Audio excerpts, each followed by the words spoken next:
Councilmember Davis. Councilmember Kamis. Here. Councilmember Diep is not here yet. Mayor Licado is not here yet. And Chair Chappie Jones. Here. We have a quorum. Okay, and for orders of the day, I have a request to change the order on the agenda, moving the Facebook Telegraph update up to item number D2, and keeping all the other items in the same order after that. So if I can get a motion to make that change. So moved. Second. It's been moved and seconded. All in favor, say aye. Aye. All right, nothing on the consent calendar, so now we're going to roll right into reports to committee. Item number D1, the digital privacy update. Good afternoon, Mr. Chair, members of the committee, members of the general public. Kip Harkness, Deputy City Manager. Just a quick frame up of the day today. We've got quite a lot of items, as you've seen, so we'll be fairly crisp moving through them, but together they bring you a sense of what we are doing as a smart city. When we completed the 3 telecommunications agreements recently, part of what we started to put into place were a series of policies to support them. The first that you'll hear about now is the privacy policy, and then a little bit later what we call our Dig Once policy.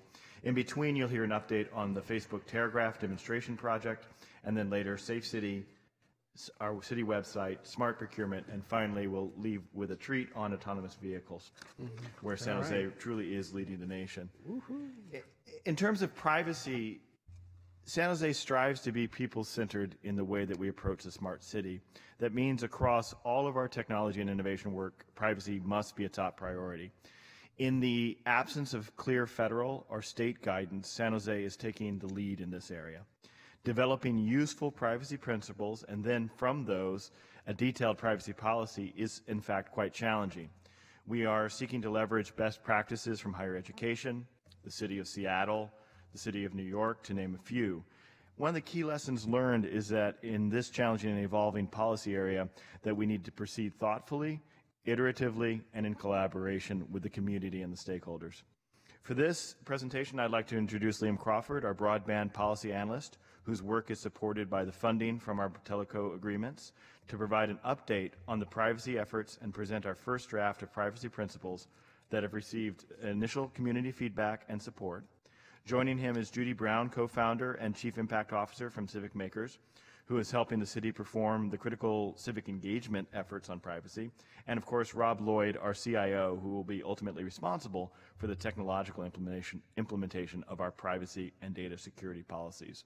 I'd also like to recognize that we have several members of the task force that we've recently convened in the audience who will be, I think, probably making some comments as we go and have been part of the very initial efforts that we've launched to engage our stakeholders. So with that, let me turn it over to Liam. Thanks, Kip. Good afternoon, Mr. Chair, committee members, members of the public, and city staff. As Kip mentioned, I'm Liam Crawford, broadband policy analyst with the city manager's innovation team.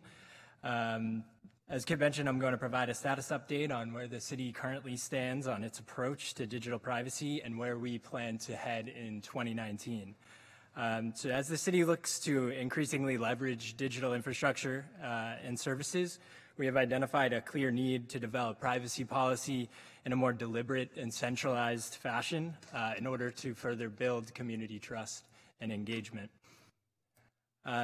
I will first provide an overview of our approach thus far and introduce how we are engaging the broad range of stakeholders. I will also share a timeline of events over the past year or so, and which will give you an idea of how we got to where we are and where we're heading. Finally, I'll introduce draft privacy principles, discuss next steps, and request feedback from the committee.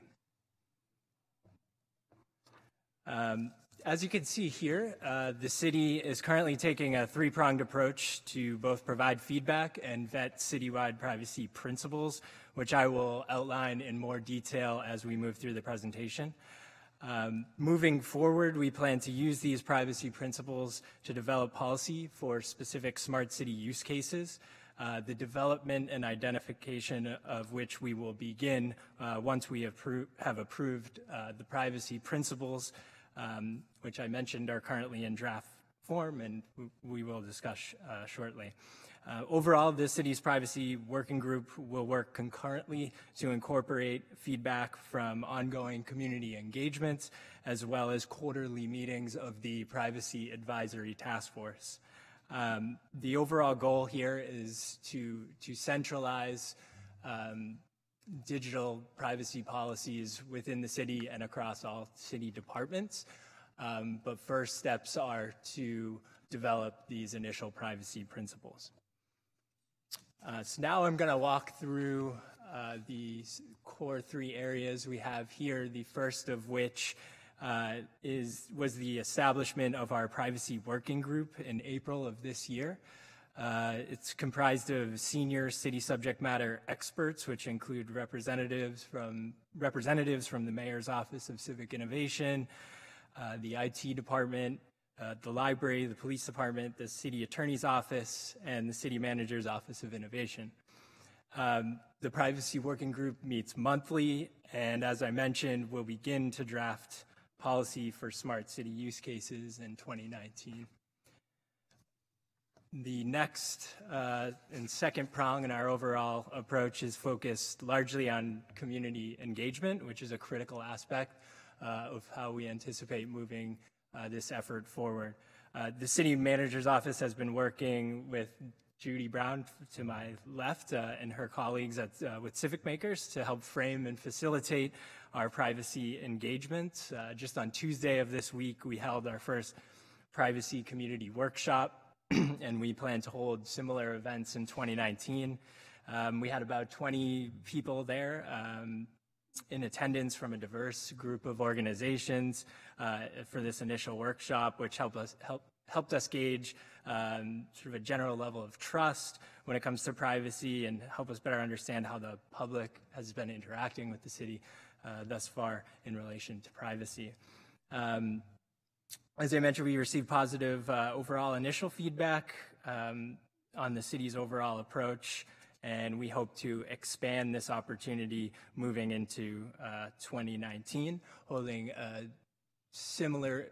least 4 similar events in the new year. We also want to make sure that these forums are accessible to as broad of the community as possible, including non-English speaking and non-native English speaking members of the community, which is feedback that we've already received and developed within the privacy working group. The third prong in our overall approach is the Privacy Advisory Task Force, which is comprised of external subject matter experts, members some of which are here today include the ACLU, NAACP, Intel Labs, Cisco, San Jose State University, the Markula Center for Applied Ethics, law enforcement, and Santa Clara County. The first meeting of the task force was held just last week on November 27th. And again, there we received some good initial positive feedback on our general approach and some constructive comments on our draft principles themselves. And we hope to further delve into the principles that we're about to discuss with the task force at our next and upcoming meeting in January. Some initial process things that we learned coming out of just that meeting last week was that we need to provide more time to delve into these principles themselves, as they can appear high level but are in fact quite dense, as you will see. And as I already mentioned, we plan to hold quarterly meetings as we move into 2019. Here you will see a timeline of the past year or so. Some key points that I want to highlight are in May, the Harvard Cyber Law Clinic provided a benchmarking study to the Privacy Working Group, which served as a point of departure for this overall effort. In June, the Privacy Working Group started to draft and subsequently refined our principles in August. In October, we onboarded Civic Makers, and we just recently held the 2 engagements that I already mentioned, and we plan to continue these efforts moving into 2019. So now we're going to move on, and I'm going to do my best to walk through our draft privacy principles. As I mentioned, we've already received feedback in those two initial engagements, which are yet to be incorporated into these. And I just I stress that these are draft privacy principles, and we want to receive feedback from both public and the committee following me walking through these. So the first principle that we've developed is we value privacy. We affirm that privacy is inherently valuable. San Jose commits to fully evaluating risks to your privacy before collecting, using, or sharing your information. The second is we collect only what we need. We collect only what is required to provide and improve city services and comply with the law. We seek community input about what information is being used and what is being collected. We are open and transparent. We are transparent about what information we collect and why we collect it. We commit to being open about our actions, policies, and procedures related to your data. We make our policy documents publicly available and easy to understand. We give you control of your data. We will equip you with the knowledge to make an informed decision about sharing your data, giving you the choice to opt in or out of our initiatives wherever possible. We have clear processes through which inaccurate data can be corrected and, if necessary, deleted. We share only what we need. We anonymize your information before we share it outside the city, except in very limited circumstances. We follow federal and state data request and disclosure laws. We require our vendors and partners to adhere to these principles. And the final is we design and build for privacy and security. We integrate privacy and security into every aspect of our designs, systems, and processes. We commit to updating our technology and processes to effectively protect your information while under our care. And so with that, I'll provide some high-level next steps, and then hopefully we can move into providing to getting some of your feedback on those principles. So our first next step will be to incorporate your feedback and also feedback from the previous engagements and subsequent engagements to come. We will begin to develop policy use case driven policy that is driven by use cases. We'll approve the first iteration of the privacy principles, and we will continue to develop policy and define the city's governance structure. So with that, I'll turn it back over to Kip for any additional comments. Yes, at this point, we'd conclude our presentation and welcome any feedback, perspective, primarily on the principles and also on the approach to engagement from your perspectives. Mr. Chair, it's yours. Thank you, Kip. So I'm going to open it up to my colleagues to see if they have any feedback or... I was guaranteed. Can't help it. First, I just want to say huge kudos. I really like the direction this is going. I think the task force is really an impressive collection of professionals. I think we really have top people who really understand these very complex issues, and I think that's fantastic. At least judging from the the titles and what they're doing. I really like that the basic framework we have here around the principles. I would, and this is really probably a point that is far too small to make in committee, but I'm not sure that we share only what we need clearly conveys exactly what you mean. I know it's probably more words than might fit, but something like we share only what's absolutely necessary or absolutely necessary to share might be a little better understood. But I think the principles are pretty spot on. Most importantly, the starting one, which is that we value privacy, and it's going to be part of everything we're doing in this space. That privacy is going to be a value that we're going to need to acknowledge and ensure we're building for. So this is all great, and I'm glad to see the progress. Can I go back to the timeline?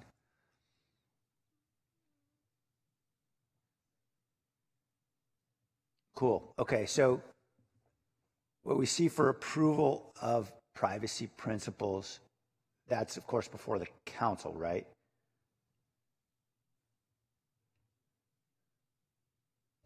Yeah, I think our intent would be come back here and then get approval, and then if we want to cross-reference, we would approve with the whole council. We'd do it typically that way. So is that roughly early springish?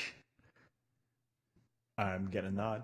Okay, so I sounds think good. spring is correct. That would be spring. Yeah, with the caveat again that if we discover more as we go through, that will take a little bit longer to do it right. But our hope is to have something in the kind of spring time frame. Okay, great. You know, forgive me because I know I came in late. You may have already acknowledged, but I really want to thank the folks at the Harvard Cyber Law Clinic that really seeded this effort with Shireen and Vicky and the whole team, the Modi team, trying to see if we could get something rolling, knowing that there would be a need. I know you guys have done a lot of heavy lifting since then, but I think it's great that, you know, this is the way that initiatives can go really well, where we can identify outside partners, bring them in, plant the seeds, and then obviously you guys run with it. And it seems like we're really hitting the right path. So thank you. Welcome.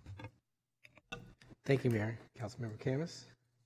Yes, thank you. I have been very vocal on data privacy and been pushing for this for a long time. I want to stay on this calendar. Okay, it came back. Obviously, we're sitting in December, and then 2019, there's various data points, but it looks like there's not really, I think the mayor asked about this.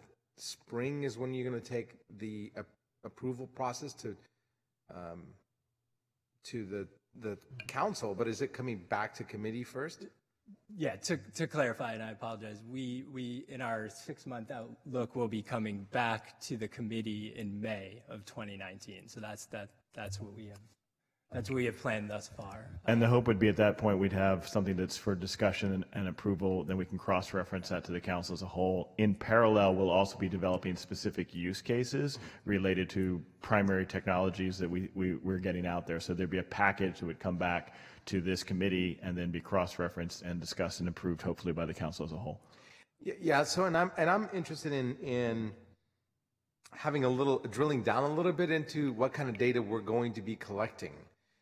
And so if we're driving past a node at a stoplight, what kind of data are we collecting? Would be another area that I would want to see in the report. And then how long are we holding on to the data that we are collecting? Are two of the topics that I didn't see delved into here. Yeah, and those are exactly the kind of things that as we get the individual use cases, we want to talk about data retention time, what the data is being collected. Since what we found is frankly, there's so many different systems out there and so many different pieces. What we want to do is converge first on the principles and then begin to bring you the either use cases or groups of use cases and be very clear then, okay, if we're doing on-street parking, this is the data that we're collecting, this is the retention of it. But until we get down to that use case level, it's difficult to make a generalization about the exact kind of data and the degree of retention. So we'll hope to see that there'll be a third level in between. Let me step back a little bit. Once we have the principles, we'll come back with a policy which will frame the general level of what kinds of data we collect and the general retention frames. It will be only in the very specific use cases that you'll get down to sort of how many bits of this or bytes of that. So we'll come back with that. When do we come back with the policy recommendation, Liam? What is our intention on that? Well, so the next time we'll be in front of committee will be in May, and the privacy working group will continue to meet on a monthly basis. So I imagine we will also have more concrete policy language in May of 2019, along with a more finalized and vetted principles document as well. So we should come back in May with both a hopefully final set of principles and an initial draft of the overall policy, along with a couple of key use cases in draft form. Is that? Yes, and the policy will be specific to each identified use case has been. Right. Will there be an overall holding policy and then the specific ones? Correct, yeah. Okay. Sorry, don't mean to do this in real time in front of your council member, but this is a good clarifying question. No, sorry, go ahead. Sorry, Dolan back here in the back, Office of Civic I Innovation. can barely see you, by the Usually way. hiding, I'm sorry. Yes, Councilmember Camus, just to give you a little assurance of the direction, in the policy task force that I attended, some of the feedback from the private sector and the public sector and the community was to consider a very high-level principle about retention of data. And so we're going to be taking that feedback into consideration, so you may actually see multiple levels of your general concern getting specific, from a general retention principle all the way down to the use cases.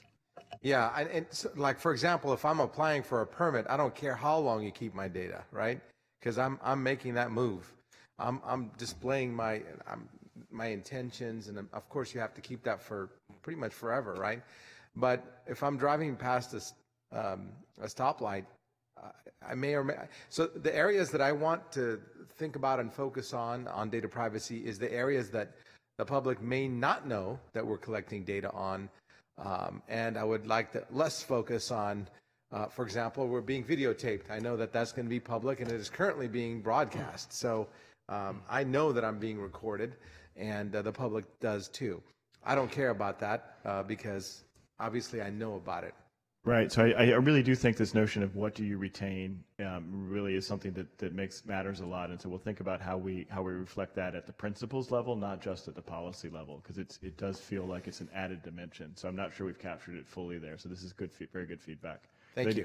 Because it does matter, right? If you're buying a home, you expect and understand that's going to be on the record, and you hope that record stays there forever. If you're at a sporting event in and out, you don't necessarily want us to retain all of that information for any longer. Got it. Thank you very much. Thank you, Councilmember. I actually had the same question about retention, and looking at we collect what we need.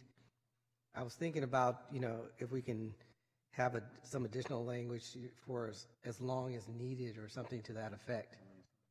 Yeah, so there would be some clarity around that. And then we give you control over your data. I guess my thought is, how do we make that? How do we make it clear that that's not always going to be the case? So, when we capture our data all the time in terms of where we're located, by our cell phones, and if you commit a crime or something, or you're involved with something where they need to,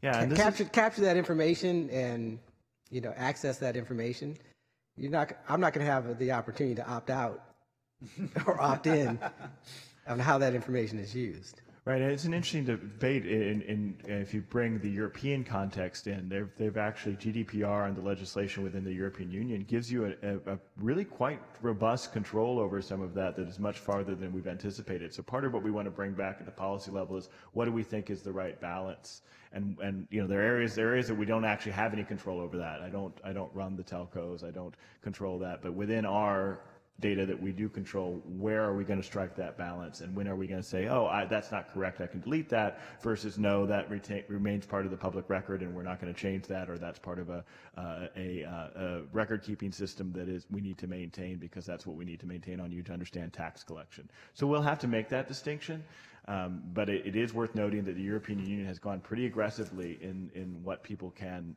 have redacted or brought out of public databases. Great. Thank you. So that's my feedback. We have a couple. I'm sorry, Deb.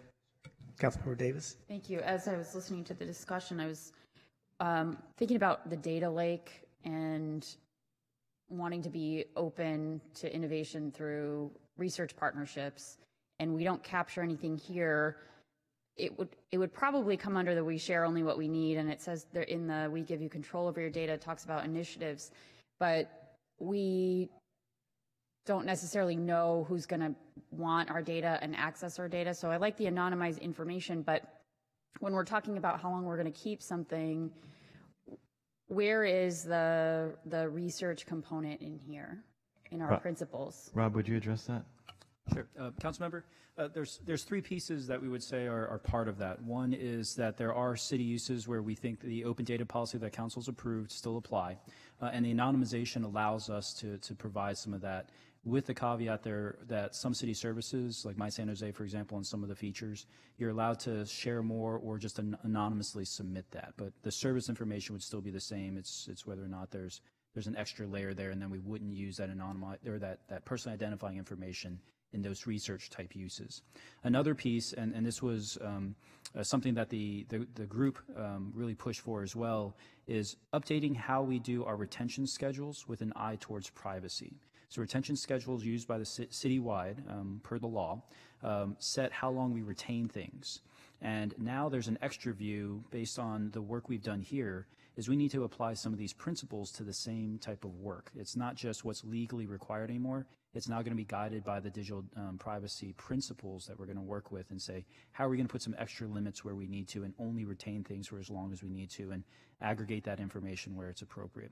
And the last piece is on the technical side, what we're starting to look for in IT is how do we risk score this information so that we're very careful about what we put out, and we try to guard ourselves against making mistakes on putting out information in an inappropriate way, like if someone makes an actual error. Or if it's in aggregate too much, and you and I have had that conversation, is there are some theories and some scenarios where we could see we accidentally release too many pieces of information, where in aggregate they're very invasive. So we're going to actually have to get good at that.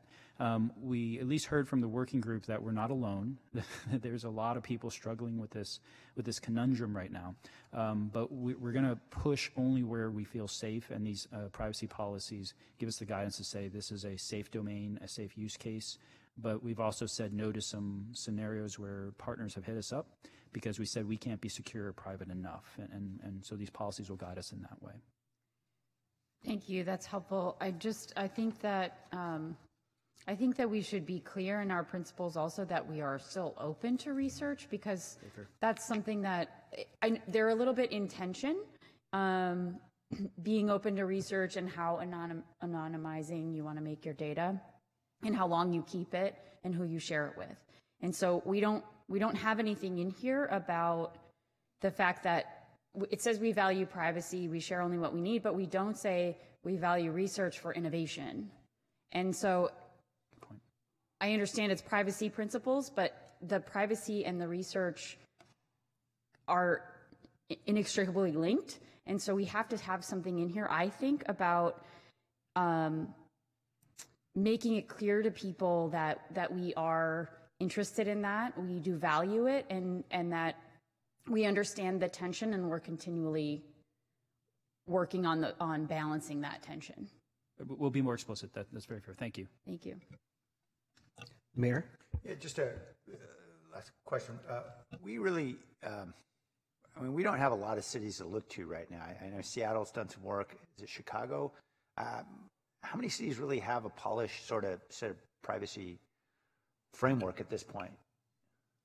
Hi, this is Dolan back here again. I'll intercept that. I mean, based on our research, I would really point to three. I would point to Seattle, I would point to Austin, Texas, and I'd point to New York. Okay. And we have engaged with all of them and continue to do so, and we're learning through this together. So we're all on the learning edge here. Yeah. And then, of course, locally, Santa Clara County, Oakland, Berkeley have done a lot of this work in a slightly different approach than we've taken, and so we're learning from that as well. Yeah. Okay, all great. I really appreciate Councilmember Jones' point about trying to be as forthright as possible about how much control we really are giving people. I think some modification of that language would be helpful. But anyway, thank you. We have a couple of speakers. First speaker is Victor Sin.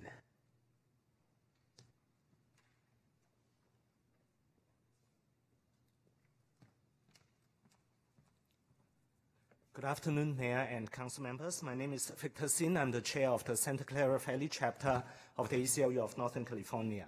Thank you for the opportunity to serve in the Privacy Advisory Task Force. I encourage the city to look into the implementation framework of the privacy principles at a high level. There are a number of questions that are still not clear to me. Who is the final decision maker to determine what types of data or technologies are subject to the privacy principles? Who is the final decision maker to determine whether a privacy policy specific to a technology or usage model indeed conforms to the privacy principles? How transparent is the decision-making process? If the public notices that a particular type of data or technology does not conform to the privacy principles, what type of recourse is available? Is there any enforcement mechanism? I have an impression that the procurement checklist will be reviewed to adhere to the privacy principles. While the procurement checklist is a good starting point, it does not cover all cases. For example, for data shared between the city and other jurisdictions, such as sheriff's department, federal agencies, etc., are the data governed by the privacy principles? And if so, through what mechanism? Thank you, and happy holidays. Thank you, Victor. Next speaker is Blair Beekman.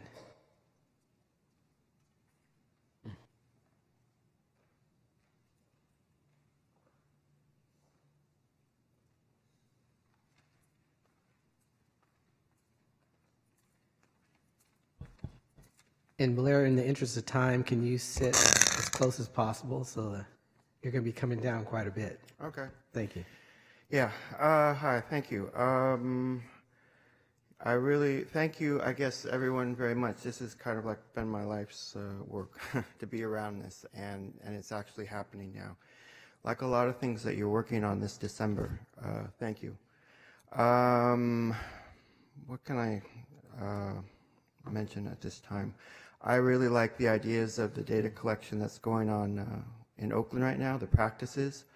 I think, can be doing something really amazing that, you know, while San Jose is looking at commercial interests and corporate interests, you know, Oakland is concentrating on issues of human rights and civil rights, and how to, I mean, that's their focus on how to talk about this subject. Whereas in San Jose, you're trying to take a more commercial corporate approach. And as you had mentioned, Councilperson Davis. So, you know, I hope you can really remember that the purpose of this process is the ideas of civil rights, civil protections, and social justice. And those are the three keys. And then it's from there we can talk about the commercial aspects and how civil rights, you know, can be a part of that process as well. So good luck in your work. I thank you very much. I question the name of it being called a working group, and I can go in detail about that at another time, but I really appreciate this effort, and good luck. Thank you. Thank you, Blair. We have an additional speaker, Dr. Roxana Marachi. I was looking for your card before. I was like, I was gonna call you down anyway. Thank you. Good afternoon, Roxana Marashi. I'm the education chair of the San Jose Silicon Valley NAACP. I want to first of all thank the Smart Cities team for inviting us to participate with the Privacy Advisory Task Force. The last couple of meetings were good. I noticed there's the draft digital privacy principles that are here, and then there was another slide that said committee feedback. And there was some really valuable feedback that was offered. If you maybe could toggle to that committee feedback slide, it's it looks exactly the same as the draft principles. And so if the record hadn't been made about the committee feedback, I think it had to have been made, but I will just echo some of it that was made. The representative from the Applied Center for Ethics at Santa Clara University had mentioned for the first one that not just we affirm that privacy is inherently valuable, but that it is a human right. I think many of us around the table were echoing that sentiment as well. So if that there would be consideration of changing that language that privacy is a human right.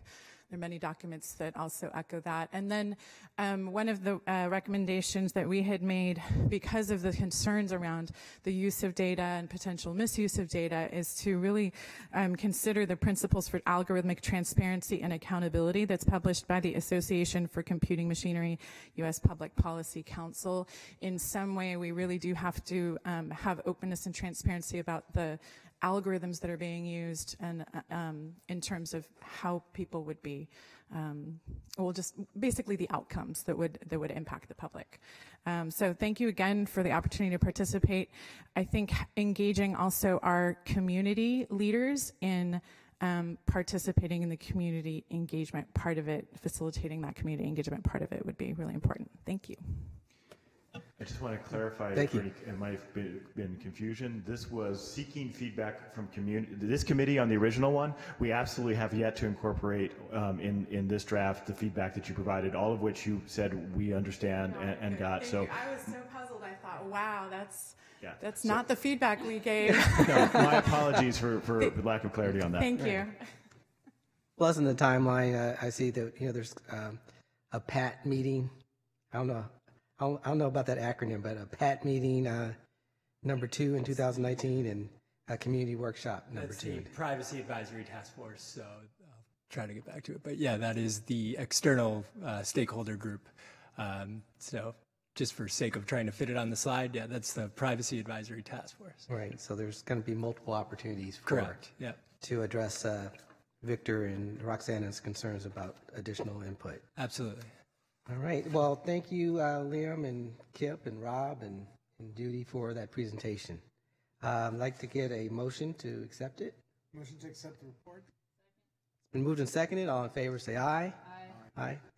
All right. Thank you. So we're on to D2, which is now the Facebook Terragraph update. And for this presentation, I'll invite Dolan Beckel up to the big kids table in the spirit of the holidays. And he will walk us through latest status with our partnership with Facebook on the Terragraph work. So, and Rob Lloyd, our CIO, will remain up with us as well. Okay, could I get the presentation, Facebook Terragraph, on the second overhead? So good afternoon in the interim. Good afternoon, Chair Jones, Honorable Mayor, committee members, members of the public, city staff, and Smart City Partners.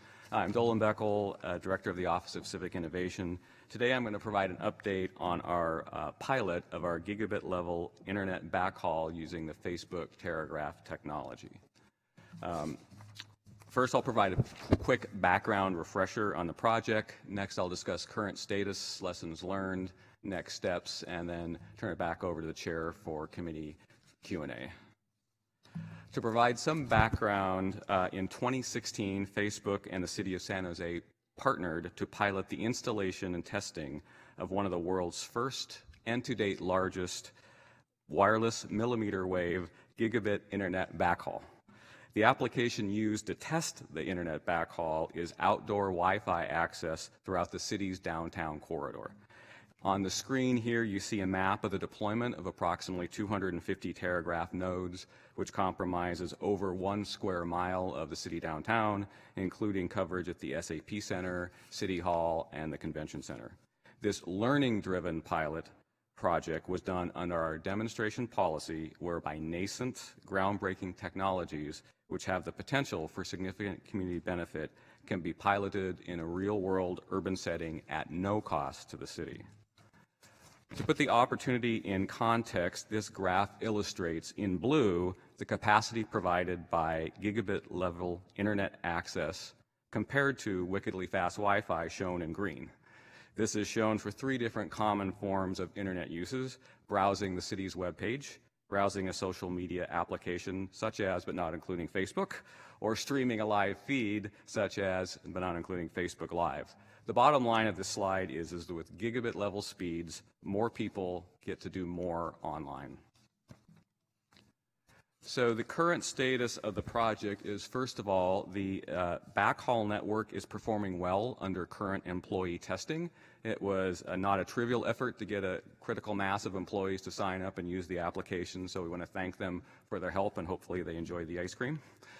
Second, we recently signed a 12-month extension. We recently signed a 12-month extension to the current demonstration policy agreement with Facebook to allow the city and Facebook more time to test and operationalize the network. To that end, the city and Facebook have jointly agreed on a series of major milestones to transition operations of Terragraph to a commercial operator and then integrate Terragraph into the broader community Wi-Fi, and I'll talk about that more at the next point. I would be remiss, I was remiss to not indicate that we have our partners from Facebook in the audience if we have any questions. So under lessons learned, as I mentioned, this project was a learning-driven project, and both partners continue to learn significantly. Some key lessons are that when the city forms partnerships with the private sector, we all learn. People and processes get better internally, and the residents can benefit externally. So Terragraph project was the first time the city permitted wireless devices on our light poles at scale. We know it's a common topic in these discussions, but when this project started, we had not permitted any devices on our poles at scale. We realized quickly that having a streamlined permitting process is extremely important to speed, predictability, and cost, and the city now has a vertical infrastructure team that permits all devices on our poles, and in 2 years we've gone from permitting devices taking many months to just 4 weeks, and the public works, DOT, and civic innovation teams continue to prove on that permitting interval. The second is that wickedly fast Wi-Fi is degrading rapidly. The underlying funding model is insufficient. And we agreed in our broadband strategy that being an internet service provider is not core to what the city can and should do. So during this project, we had the opportunity to benchmark other community Wi-Fi projects, and the bottom line is a good user experience requires significant network design, capital investment, and then ongoing operations investment. So in parallel to this project, the Mayor's Office of Technology and Innovation conducted an initial downtown Wi-Fi survey. The survey provided many insights, including the public acceptance of advertising as a way to generate revenue to support a good user experience. Next steps for this project are, while employee testing continues, we have started our community Wi-Fi strategy, and that community Wi-Fi strategy includes developing the appropriate scope for our future community Wi-Fi capability and defining the business case for transitioning community Wi-Fi to a licensed operator to maintain and operate a good user experience. In parallel, we're also evaluating broader connectivity needs, such as multiple services running over a city-owned connectivity network, and that just improves the potential for a value trade business case. The goal is to fully transition, test, and deploy our community Wi-Fi, including Terragraph, to the public by the spring of 2020, with the following major milestones. Our broader connectivity needs in community Wi-Fi will be defined by spring of 2019. The competitive procurement for a licensed operator will be conducted next summer, and then we will have full transition of the operations maintenance to a licensed operator, assuming we achieve a value trade negotiation by March of 2020. So that concludes our report on the Terragraph project. Chairman Jones, back to you for Q&A. Thank you, Dolan. So we'll start out. My colleagues to the left. Mayor? Sure, why not? Just to be clear, the infrastructure that Facebook was kind enough to invest in, would that stay with us? Yes, absolutely. Okay, fabulous. Thank you, Facebook. We appreciate that. Great. And do we have, I know we'll never really know till we do the RFI, but let's assume for a moment there's no revenue model such as advertising that will sustain this. Do we have any sense if the city just suddenly decided we won the lottery, we'll pick up the tab, what this would cost us to operate? We've done a couple benchmarkings. The first is we've had some initial discussions on a potential value trade, and there are interested parties, and we believe there's a feasible business case to be had based on looking at other cities. So we are being optimistic that we will come to a successful conclusion of the RFI. The second is that we do have some understanding. Rob Loy's predecessor in Palo Alto last year conducted an RFI for approximately 400 nodes of community Wi-Fi downtown and benchmarked the capital expense and the operating expense for the whole end-to-end solution. So we do have some benchmarks that were fairly recent that we can use in this, so we're making informed decisions. Are you confident even giving a range or a back-of-the-envelope estimate of what it might cost us? From an operations perspective, I think yeah. I mean, at a minimum, I think we're talking 200,000 up. What was the estimate in Palo Alto as a point of departure? Yeah, so the Palo Alto estimate, which was for 400 Wi-Fi access points, was approximately $600,000 a year for a good user experience. And in that case, a good user experience included secure access, because security was in our Wi-Fi survey, as well as to the city of Palo Alto's users, a key importance. So if you just kind of do the math of the number of access points we have now compared to 400, you'd be looking at somewhere around the 200,000 number. Got it. And the capital costs on that, just for context? Sorry. Well, the capital costs included the internet backhaul, which, thanks to our partnership, is not a cost to us. The capital cost was $4 million. Wow. Yeah, that's significant. And given the fact that this is all line of sight primarily, right, in terms of access, does that mean if we were to try to make this thing work, we need to go out there and install other nodes? What we will be doing as part of this effort is evaluating what we'll do drive testing, which somewhat like me driving around with my phone to small cells, which you often see. We will be evaluating the user experience. So it's possible that we'll need to do some optimization of the network, potentially some more densification to get a good user experience. And we're already anticipating we would build that into that RFI. Okay, so just going back to the map where all the nodes were, my recollection was there were some areas where, I can't remember if it was San Pedro Market or the convention center, right, where we thought we'd probably need to do a little investing. Is that yeah, right? that's correct. Okay, great, thanks. Thank you, Mayor. Councilmember Camus. So if we're going with an advertising model, will we have any control over what gets advertised? And again, this brings me back to the data collection policy.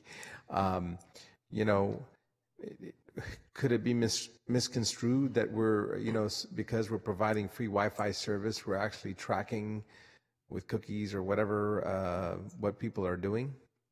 I'm going to provide an umbrella for that, for my answer to that, and then I'm going to turn it over to Rob to further clarify. So what that statement was just one feasible item that we might explore in terms of a revenue model. I actually think equally, if not more compelling, is the fact that this footprint and an expanded footprint with gigabit level backhaul allows a lot of other services other than community Wi-Fi to be provided over it. So we might want to provide our own IoT data over that network. A network operator might have other services they would want to offer and charge that in exchange, we can change that value for operating and maintaining the network. So there are many different revenue models we'd look at. Advertising was just one that was not previously asked in this domain about, would you accept advertising for a good experience? And the answer was yes. So we opted to include that in the total number of options. It's just one option. And then in terms of the specific questions, I'll turn that over to Rob. So Council and Committee, the numbers actually are pretty accurate, and they're commensurate with what we have as an estimate. $200,000 is the operating cost of Wickley Fast Wi-Fi right now. We're about $160.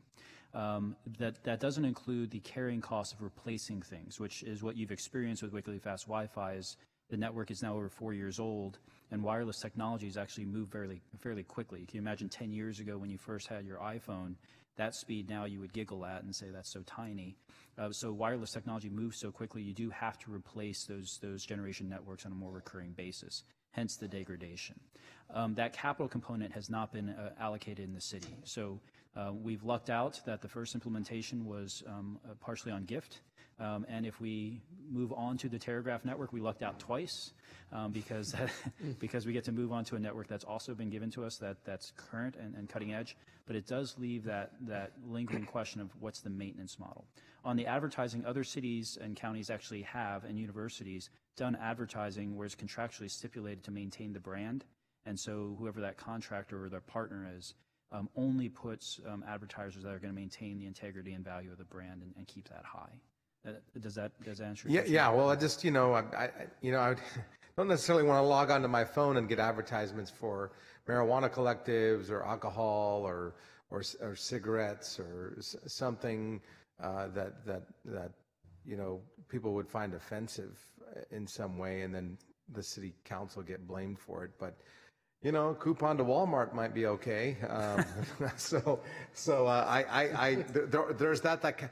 I think of the same thing with this as I thought with the billboards, because we're also going through the billboard policy, and if we're putting billboards on public property, we have some control over messaging, and that's the kind of control that I was thinking of when we're discussing this. If you get what I'm saying. Yeah, and the thing I would add is if you do bring on a partner or contract it out, one of the key questions you start with is what is the identity of the network? So is it economic development? Is it inclusion? Is it activation of certain areas? And you start there, but you then build what the brand values are from there, and that should steer what that partnership looks like and what they have as their advertising partners and brand partners. Okay. Yeah. Thank you very much. Thank you. Got a couple of questions. One is on the current technology, and particularly around line of sight. Is there a technical limitation as to why you couldn't use the service when you go into a building?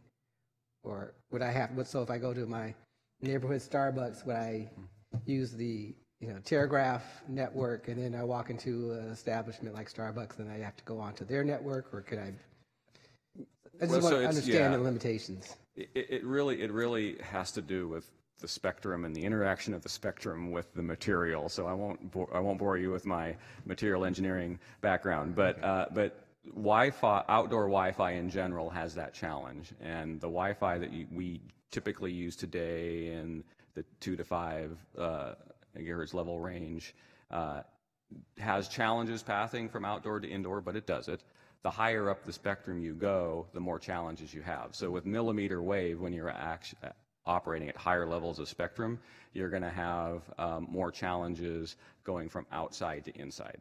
I mean, that is part of the challenge with that is something that the Telegraph technology has been working through and is largely solved with our implementation downtown. It's the same issue that the Verizons and the AT&T are going to have with 5G, right? Is that just you have to accept the fact that there is going to be more challenge going from outside to inside, and the technology needs to accommodate for that, especially on the device. And just to clarify, the Telegraph technology is serving as a backhaul, so it's going from node to node. What we're talking about is more conventional off-the-shelf Wi-Fi, which has that issue with inside to outside. So it's not really a function of the Telegraph technology so much itself as the Wi-Fi technology in this case. Great. And then second question is on the license operator. Are we talking about the telecommunications companies or other technology companies? Who when we talk about license operators, who are we talking about? Yeah, it's a company that has proven experience in operating wireless networks, Wi-Fi networks. So that would include your traditional operator like Sprint, Verizon, AT&T, and there's also other players as well. So there's a wide spectrum we'd look at. In terms of leveraging the network, the more services that type of provider offers, the more valuable a network like this would be to them. So I think there are the usual suspects of 4 or 5 that expressed interest in this. So it's more of a traditional telco. Great, thank you. We have a speaker, Blair.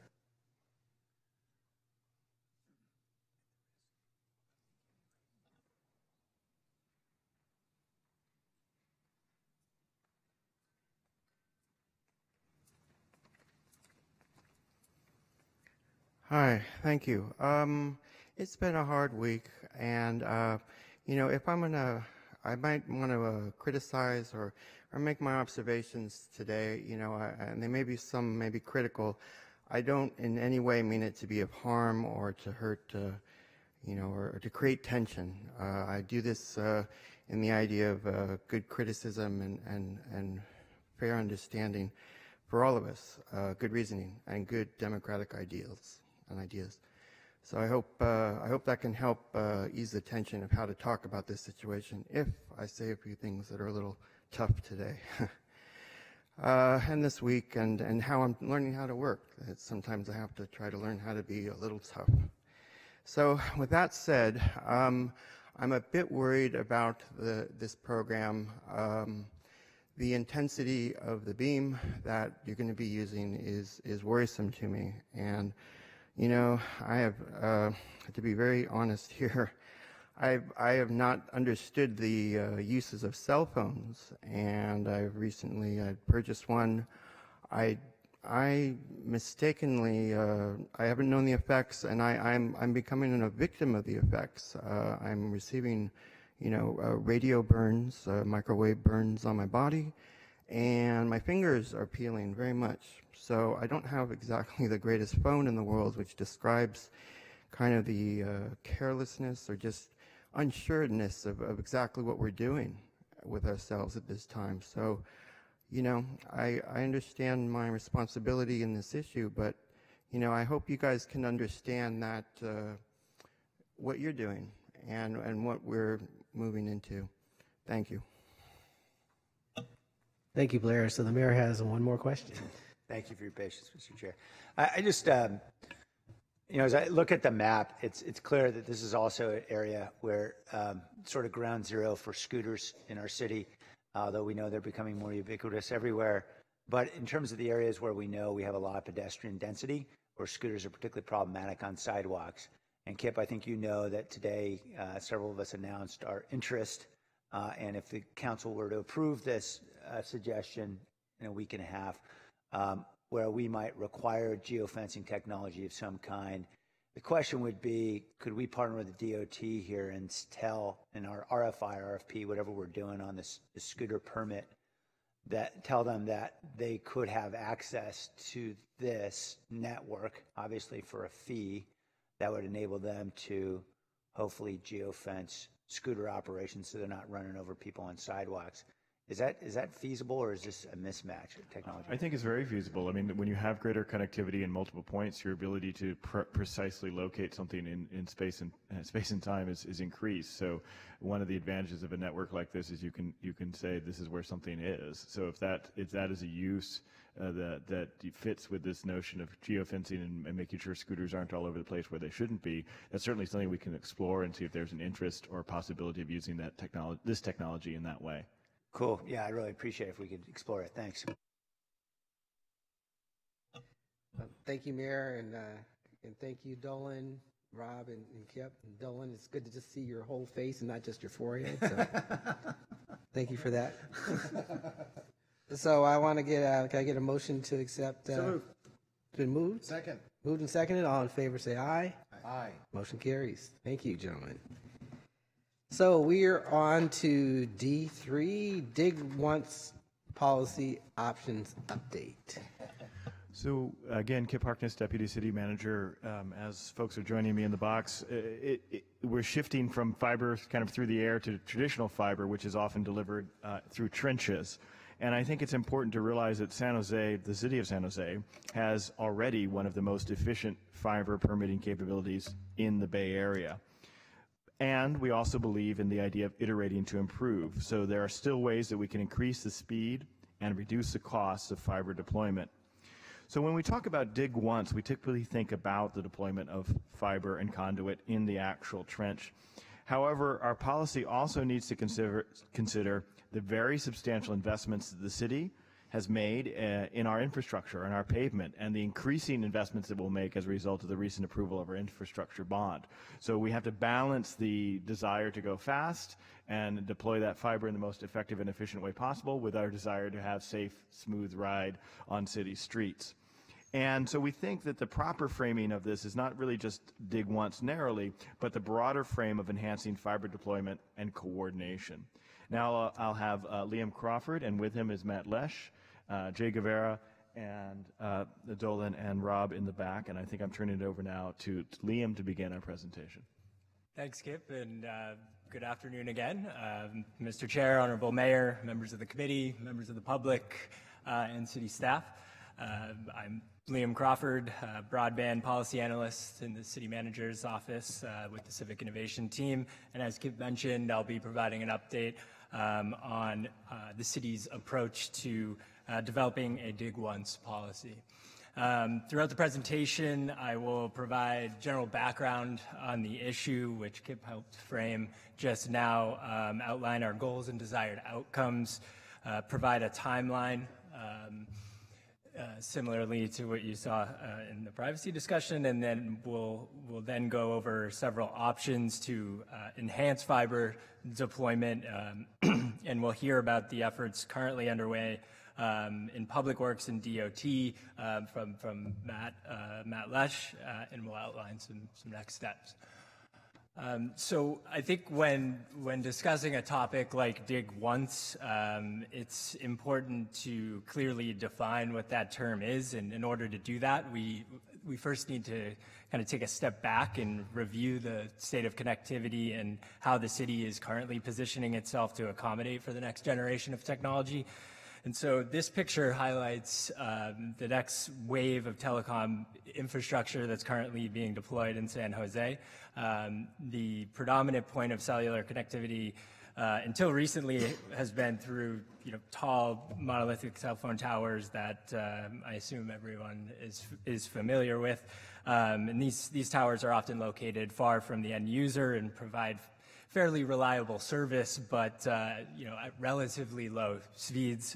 So as we see the exponential increase in data usage, we see that a need for a new approach, and that's being supported by the deployment of wireless transmitters known as small cell devices. Council's very much aware of this, and as I'm sure many council members are steeped in this subject, as we recently approved these 3 telecom agreements that were executed in September to install about 4,000 small cells on city-owned streetlights. These small cells are essentially the backbone of 5G connectivity, as you can see in this image here, and can potentially provide up to 50 times faster speed than existing deployed technologies. So we've already seen some initial benefits from the small cells that we have currently deployed. And as you can see in the image, the rough illustration, small cells provide a faster speed but require a denser deployment model. So a critical component to the city's successful deployment of this technology relies on the ability to connect them to the fiber optic network through those blue lines that you see that are indicated on the image here. And that's most commonly done underground in the public right-of-way. So moving on to the next slide, you can see in this graph that deploying fiber is expensive in general, particularly when it's placed underground. The far left bar here shows a rough estimate of about $200,000 to $240,000 per mile to open up a street or sidewalk, put fiber in the ground along with conduit, which is required to protect that fiber. What this graph doesn't show is the enormous complexity involved in excavation in the public right-of-way. This includes engineering, identifying existing city assets, other utilities assets, permitting for excavation, disruption to the area, traffic control, inspection, and the list goes on. So as you can start to see, this is a very complex subject, and it's why costs tend to be so high. As you move from the left to the right on this graph, you can also start to see the benefit of coordinating excavation. It's about half the cost to place conduit and fiber when the street is already opened. So essentially what you see here is that coordination provides a level of cost savings, although still it is quite an expensive process. So this is where the term dig once comes into play. The core premise of dig once is simply a catch-all term for a broad range of policies that encourage just that, which is digging up the street or sidewalk once as opposed to constantly ripping it up, particularly those that have just been paved or recently resurfaced. You could also refer to similar policies as pave once or other kind of catchy terms. But in our research and discussions with other jurisdictions, our internal discussions with Public Works and DOT, we've kind of concluded and defined our goals and desired outcomes as those that increase the speed of fiber deployment, reduces the overall cost to the city and utility companies deploying and maintaining fiber in the public right-of-way. And similarly, the policy would reduce disruption of to the community and maintain the integrity of city streets and sidewalks.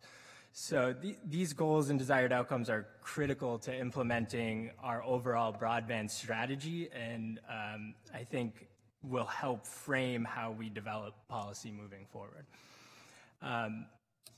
So here you'll see a timeline and in general, the overall concept of exploring Dig Once policy options was introduced in November of 2017. As I mentioned, it was part of the overall city's broadband strategy. Since then, we have done considerable research into the policy established in other jurisdictions, which has been critical to our understanding of the delicate balance that we need to strike. Over the last year, we have held a number of meetings to gain stakeholder feedback from utility companies, which began in June, and we have also held a series of internal meetings, as you can see through the 3 city working groups, and there's been additional meetings on top of that. But those are the 3 meetings in which we had 20 plus folks and senior staff from DOT Public Works and the city manager's office. As you can also see on the timeline here, the full broadband team, including Dolan Beckel, Jay Guevara, Rajni Nair, and myself, was established only in June of this year. This was done to ensure the successful implementation of our executed agreements with the 3 telecommunications providers, which we officially secured funding for in September. So we plan to continue to pursue the deployment options that I'm about to outline and build on efforts currently underway. The city will be holding a coordination meeting with all utilities in February, which we hope will help us further understand the utility companies' collective needs and convey the city's desired goals and outcomes that we previously discussed.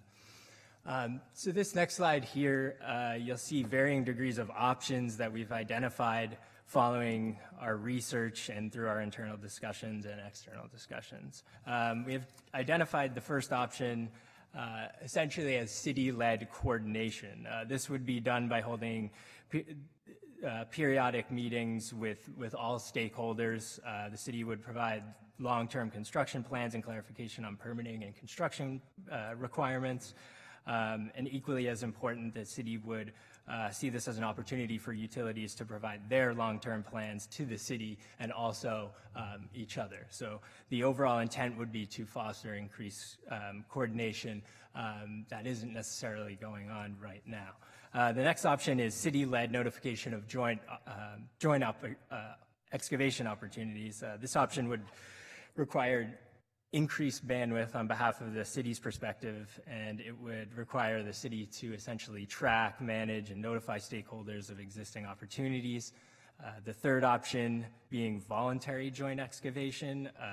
This would add an additional layer onto the previous 2 options and substantially add to the city's leadership on the city-led notification side. It would also likely require the city to provide additional incentives to further encourage coordination. Examples of these incentives could include promoting the submission of coordinated permitting between utilities, or potentially creating a process to expedite those specific permits.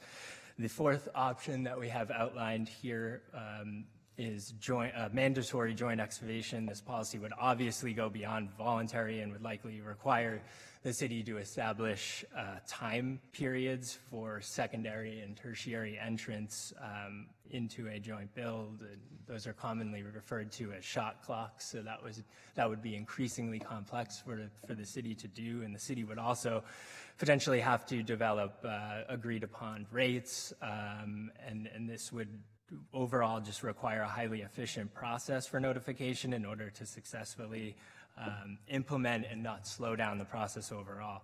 The final option that you see towards the bottom right here would be city-owned conduit. This option would require the city to own, operate, deploy, and maintain fiber conduit, and as we previously discussed, that can be quite costly. The benefit here would be that the city's would control its own infrastructure and could potentially even lease conduit or fiber. And the difficulty, of course, goes beyond just cost, because this would also be quite demanding on city staff. And overall, we found that in other jurisdictions, there's been some difficulty, particularly large cities that are roughly equivalent to the size and have similar underground complexities to that of San Jose. So here, the intention is to show that there is a wide range of potential options available to us. The important caveat, obviously, being that cost is essential and that resourcing is critical to deploying any one of these options. And sort of to move into what we are currently doing within the city, within Public Works and DOT, we've seen a dramatic shift in the way the city has streamlined its approach to deploying small cells in the public right-of-way. So we similarly anticipate and want to leverage the same cross-departmental coordination to improve excavation. I would be remiss to not acknowledge the small cell team under the leadership of Matt Lash and Jay Guevara, Jeff Lee, and Liz Koki, who have implemented massive improvements and truly have become national leaders in this space. And I think we can expand on those current efforts. So with that, I'll turn it over to Matt Lash, Deputy Director of Public Works, and Matt can provide some more detail about the efforts currently underway. I'm going to put underneath my signature, national leader of permitting.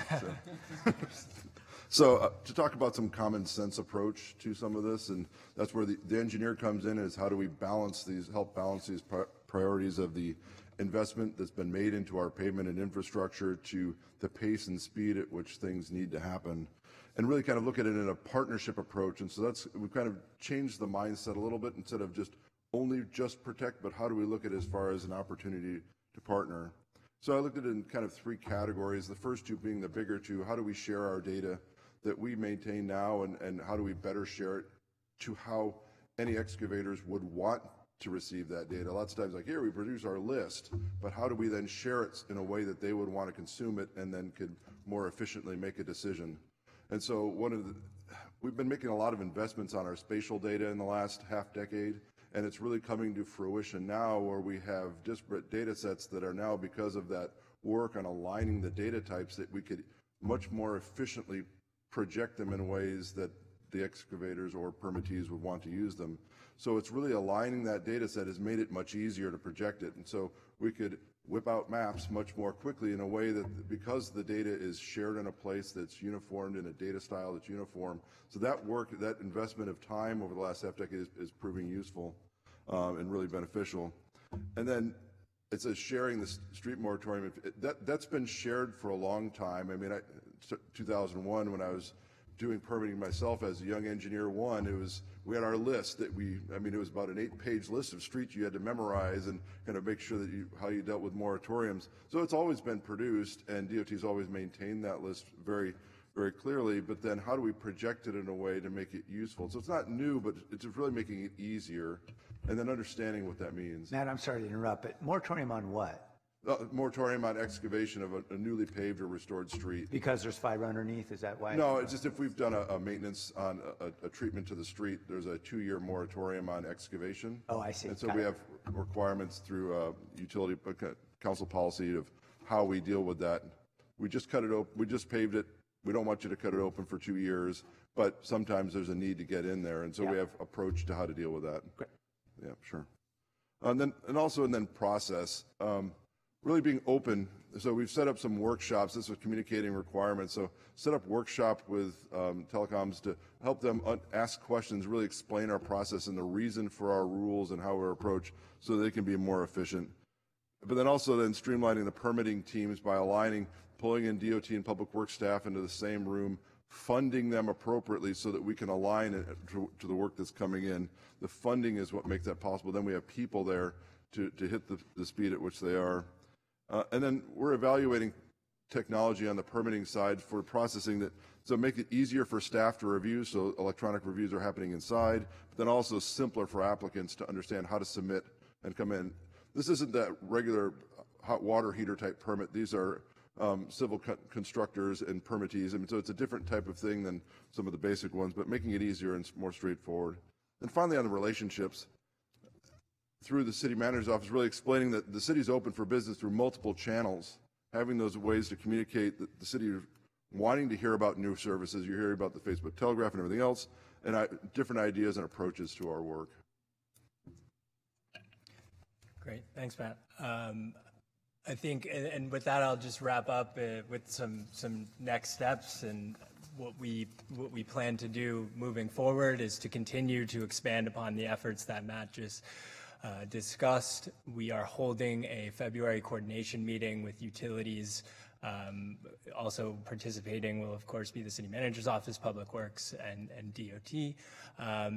We also want to evaluate potential pilot opportunities, but by that we mean sort of geographic area specific potential areas that we can improve excavation for all stakeholders. And then we also plan to provide an update to the committee in 2019. So with that, I'll turn it back over to Kip. And just as a bottom line, you can see that we're taking an intentional approach here, and this is really for two reasons. Fiber deployment is frankly going pretty well within the city of San Jose at this point, and while it is important, it is not the highest priority for process improvement. We're focusing on the pain points which are slower and slowing us down first. So we will continue to work with this, but it is not at the top of our list of all of our process improvements. And furthermore, lessons learned from San Francisco, Seattle, and other benchmark cities suggest that the biggest bang for the buck is to be gained by achieving increased coordination and communication. So we want to make sure that before we put in a policy that we haven't worked through, that we do all the improvements we can in coordination and communication. So we'll continue to work on this. We're not stopped or stalled by any means, but I just wanted to let you know that it is one of the things that we're being intentional on and are not moving at the very top of our list, because we are concentrating on some of the other pain points that we dramatically need to solve. That being said, I really want to appreciate the work of Matt and his team around use of geospatial data, pushing us on how we do things like electronic submittals and other process improvements, which are continuing along in parallel. But I wanted to sort of manage expectations in terms of the work that we're doing, and also get a sense if we're at the right space, if we need to turn the volume up or turn the volume down from the committee perspective. And with that, I'll close and open for questions. Thank you, Kip. I'll start with the mayor. I can't resist. Thank you. Great presentation, as all these have been. I really appreciate it. And special thanks, both Matt and Jay, for your hard work in getting us up and running to warp speed on installation of cells. I know that's a different topic, but I know it's all related. And I just want to know, whenever you do reach that that sort of supersonic speed that we're trying to attain, I know in the next few weeks or couple months, I'm hoping you'll notify me so then I can promptly put out a tweet to our friend Brendan Carr over at the FCC. I'll let him know how we're doing. I wanted to offer you my very simplistic view of all this stuff about fiber and dig once, and simplistic is a nice way of saying the mayor's relatively ignorant of the facts, and so when I thought about this and how it might work, you know, going back to that bar graph at the very beginning, if we could, the bar graph describing the cost of different options, I just assumed we were going to target a strategy that would focus on that bar that says 30 to 35K, where we'd look at all the folks who are doing backhaul or other fiber, maybe Comcast is out there, whatever, and we'd have our own grid that in a perfect world, if we had fiber in those locations, the city owned the fiber, and we could use it for emergency services. We could use it even for anywhere, whatever municipal need, and maybe even in some ways commercially. And we'd be paying whoever's doing the digging the 30 grand a mile and saying, hey, everybody's required to notify us when you're digging, of course, so when you dig, we're going to pay for fiber, and you can put that in the same conduit. So that was my simplistic understanding of how this might work. Can you explain to me why why we wouldn't just jump to that conclusion? Like, what are the factors you're considering and all that? Hi, Jay Guevara, broadband manager. That's typically referred to in the parlance of shadow conduit policy. Yeah. It can become complicated, and this I might need to turn to the city attorney for further comment. It can become complicated, and I have experience in another jurisdiction where we had policy in the city of Santa Cruz over 3.5 years with a shadow conduit policy. It becomes complex because you can't use public funds to subsidize private sector investment in that road. You have to have very clear standards that are known up front when coordinating a shadow conduit in a situation to where the private sector is initiating it. Similarly, if you flip that scenario on its head and public sector is going in on a trench and there's a coordinated opportunity, then private sector can come in and cannot enjoy any unnatural benefits of public funds bearing that high-end cost if we were to do it all on our own of the largest of the yellow. So yeah. Let me stop you there, because I think the part where this is a little bit disingenuous up here, or not disingenuous, but a little bit tricky, is that we would have to bear first the costs, the highest bar costs, which is the 200 to 240K to dig our own piece. And so the people who would be getting the lower costs were the subsequent users. So the initial user we'd be on the hook for the 200 to 240K per of cost. You're saying the law precludes us from piggybacking on someone else's digging. Is that right? That's not what I was adding, but I'm going to turn back to Jay and then ask Ed Moran to maybe extract us from the rabbit hole we've got ourselves in. I think there's a couple of principles here. Is that the private sector can't take advantage of the public's project. Right. That the private sector has to pay its own costs as it's going through it. The question then becomes, the other way around, when the city, if the city were to require a private entity to do more than they need to do in order to get their project done, the city then has to pay for that additional cost. Yeah. So I think what they're trying to say is somebody has to pay the initial cost. Well, that all makes sense, but these are folks, I'm assuming when Verizon, AT&T, and everybody else is out there putting in their small cells, they got to lay fiber for the backhaul anyway, don't they? And so my assumption was they're going to absorb the $200,000 a mile, and we'd say to them, okay, we'll piggyback and we'll pay you 30 grand a mile to lay a cable that lay fiber that we're going to own. And I guess my question is, what's wrong with that model? I mean, that's a simplistic thinking. Why couldn't we do it? I'll do Matt, and then I'll tag on top. I'll jump in for a little bit more simplicity. One of the challenges we would see on the engineering side is that Verizon or AT&T, whomever, is going in a place that we would want to go. Right. And so, or to the same extent that we would want to go. And so how would we, on the practicality side, again, how would we build that out in a way that would be practical? And we haven't invested in any kind of planning on our part. So if an ideal grid that the city owned, what would that be? And then how would this piece together? There's been examples where I think we've invested before and provided conduit and no one came. And those investments, it's like, what is that balance of how do we know where they want to go? How do we know where we want to, and how is it the same?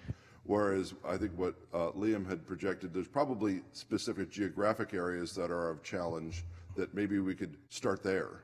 Yeah, and so we'll turn this over to give you that kind of strategic perspective back to Dolan to kind of frame some thoughts we have. Cool. Yeah, so I think the bottom line, Mayor, is we can do that. And the discussion they've started to have over there's the intersection of the desire to build out and the challenge to build out and our ability to partner with them to do that. We definitely can do that. Obviously, there's some cost on the city side, and we have to figure out how we spend that capital now and earn back that revenue later. There's been a practical challenge in that when you get right down to it, the telecoms want to leverage Conduit if it's their conduit, if it's the exact conduit that they've specified in the exact location, if it's not near any water or sewer lines. And as you start to go through that intersection, it actually gets very challenging and very infrequent where you find that commonality. So I think we can explore that. It's been a case of it's not quite as straightforward as it appears, and in the relative priority of accelerating broadband, to begin from to end where we started, the telecom from accelerating broadband, the deployment of fiber, we're probably the fastest permitter and the easiest to deal with in the Bay Area. As it looks at city opportunities, which I think we've talked about to accelerate potentially some of our own infrastructure with that intersection laying conduit and fiber, we can look at that. It's just actually, given all the other things we have on our plate, it hasn't popped up to the top of the priority for the departments to begin looking at yet. So Dylan, what I think I hear you saying is that if we were to lay down a grid of where we'd want the fiber to go, it would not be likely that we'd find a lot of opportunities for overlap between where industry is going, where we want to be. I think we would find it. I think what we're saying is that the time and the coordination is going to take a lot more effort than it seems, and that's because of the discussions that I've had with the telecom executives at very senior levels. It's like, well, we really just want to use our own conduit. We don't want to use yours, and the conduit has to be this far against a water main. And as we're opening things up potentially much closer to a water line. And so I think the answer is yes, that we will find an intersection. It's just more challenging than it seems when you start to get into the actual practicality of where you can have that joint mutual interest. So you're saying we could lay the fiber, but there's no pot of gold at the end of the rainbow of some telecom or other user that wants to pay us for that. Correct, and I'd reference the city of Seattle. They proactively laid 500 miles of fiber and conduit, and they've been able to lease out 20. And so we've also used that as a benchmark as we're doing our prioritization. So I mean, there's value to be had in the accelerating broadband. It hasn't been at the top of the list, and we've been looking at other cities, and we start to dig into it, the opportunity just isn't as large. So cost benefit risk over time, it just hasn't been the top of what we've pursued. And there's not a strong enough use case just for us to have the fiber unless we're generating some revenue. And that's part of what we'll also evaluate as we look at some of our fiber and connectivity needs and related to some of the infrastructure bond work that we do. But what we don't want to do is sort of kind of stop things now in order to do that. So the reality is we feel like the kind of Pareto optimal set of investments is to improve the coordination and to make kind of some of the lower level steps that Liam talked about available and possible. And in the meantime, really have a better sense of what our own fiber needs might be or what our own connectivity needs might be. Because we're not hearing from the customer that this is their problem. Intuitively you would think, yes, I want to reduce my cost dramatically on the trenching, and I need to have that go down. But that's absolutely not what we're hearing when we're in the room with AT&T and Verizon about what their priority is for how we improve our service. So we're focusing more on the customer pain points there and the what we think are the biggest bang for the buck investments. I think we can take the feedback to kind of do another rev around the strategy, and we are beginning to have some of those conversations in the context of the bond funding doing, and what does it mean to put out the connectivity infrastructure that we'll need as a city to truly be a smart city. The work that Jim Ortball is leading up, we actually had an internal conversation on just that this morning, but Okay. it's not moving fast enough to inform the immediate deployment process, and we don't want to delay that. Okay, I think I appreciate what's being said here, and I also appreciate this is really complex. The only reason why I was really trying to nudge in this direction was thinking of the two opportunities we have before us. One is an enormous amount of activity from these companies that are going to be out there laying backhaul, thinking, okay, could we get out in front of this? And we've got $650 million now that may be used to help us improve emergency communications in our city. And is fiber part of that strategy? So we might have resources and private sector folks who would help us. Wouldn't this be great? I understand we got a lot of other factors to deal with, but I appreciate you bringing back nightmares from microecon by mentioning Pareto optimality. But your core point is well taken, which is we do have kind of a little bit of a magic moment here, both in terms of our investments that we're making and the significant investments that are made on the telco sides. What can we do to leverage those, especially around the area of preparation for emergency management? So we'll take that back, and we'll also understand what kind of resources would be needed to do that kind of work at a meaningful level rather than just kind of back of the envelope stuff. Cool, thanks. And Kip, just to tie it to the last presentation, what isn't shown up here and we need to start considering is the fiber, the Terragraph technology is basically wireless fiber. So we have to layer into this, is our investment going to be in undergrounding, or is our investment going to be in the wireless fiber, and that might prove out to be a better business case. And we're looking at that obviously in parallel to all of this. Cool, thanks. Thanks, Mayor. Councilmember Camus. Yeah, I had kind of a similar concern to the mayor, but kind of in a different direction. I'm not interested in owning our own conduit or that, but we are going to be, at a minimum, $300 million is going to go into pavement construction, and I don't mind if they chip in. if they're required to chip in, that's a lot more pavement that we could do.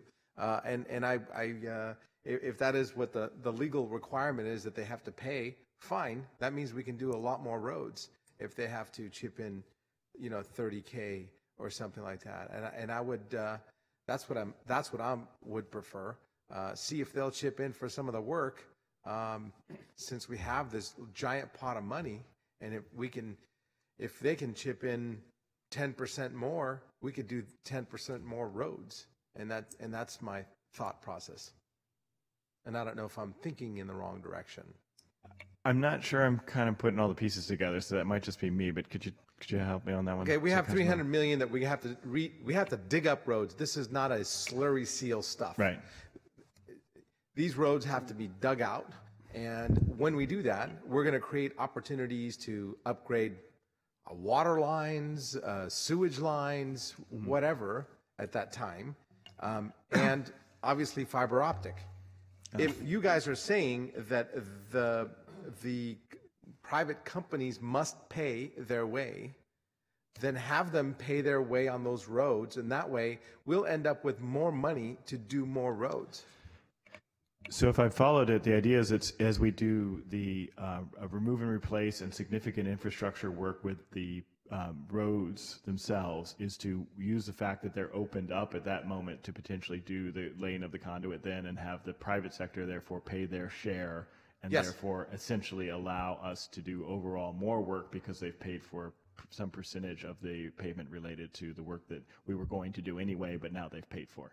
Yes. Okay. To help out a little bit, so you're talking about not just a dig once strategy, but a pave once strategy. Would that be a good way to? Yes, pave once strategy is not. Yes, thank you. All right. Pave and pay. I like that. That's even better. So Councilmember, I think we will look at that, and we'll certainly talk to Public Works and DOT in the paving strategy. I'm going to be the voice of, I guess, challenge here, because most of our existing, some of our ordinances and the actual implementation of where our telecommunications undergrounding goes is 4 to 6 to 8 to 10 feet down. And that's been done because of the desire to protect the telecommunications infrastructure from all the things we've layered on top of it. So we will certainly look at that, and if there are things more shallow, we could look at that opportunity. But I'm not sure that all of our pavement plans and the infrastructure bond are going to go down as far as allow us to open that up to get to the depth we need to get. Well, that is true, that they only remove the top surface. But since the top surface has been removed, they have to dig less.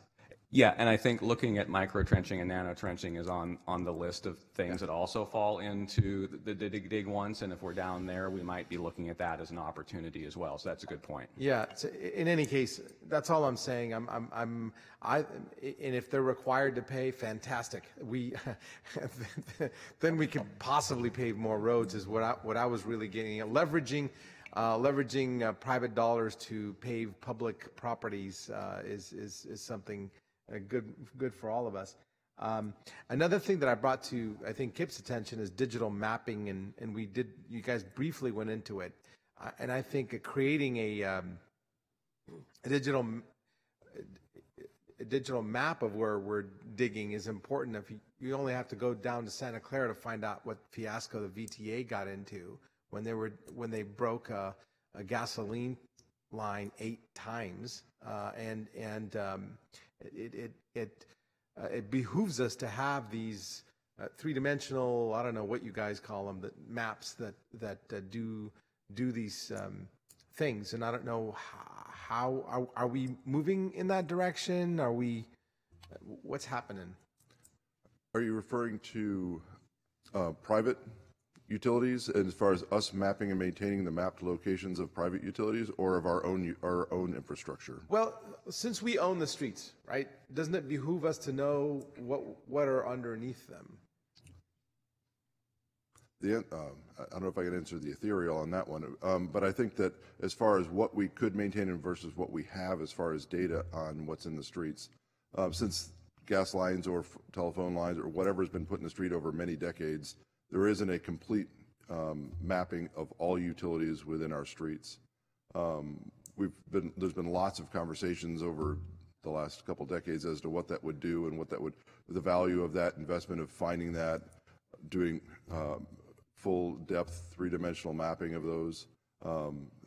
It's never penciled out as something that we should do, especially as it relates to where would you maintain that information, who could see it and share it. There comes all the privacy information about where that 20-inch gas line is, and the PG&E is very protective of their information as well. And so we have that information as far as permits, as far as what was installed, but is it all geographically mapped? The answer is no. Should we is another ethereal question that probably the organization should answer. Yeah. Well, what I'm getting at is like, for example, I want to avoid disasters like the Santa Clara street disaster, and I think, yeah, I mean, we will wonder how much it really costs until we actually break a line, and then it costs a lot more to fix it. We always go back to data privacy, of course. That's why it's good to have a data privacy policy. But something like that shouldn't be shared unless somebody's actually digging, and then you should be giving them specific instructions on how and where to dig.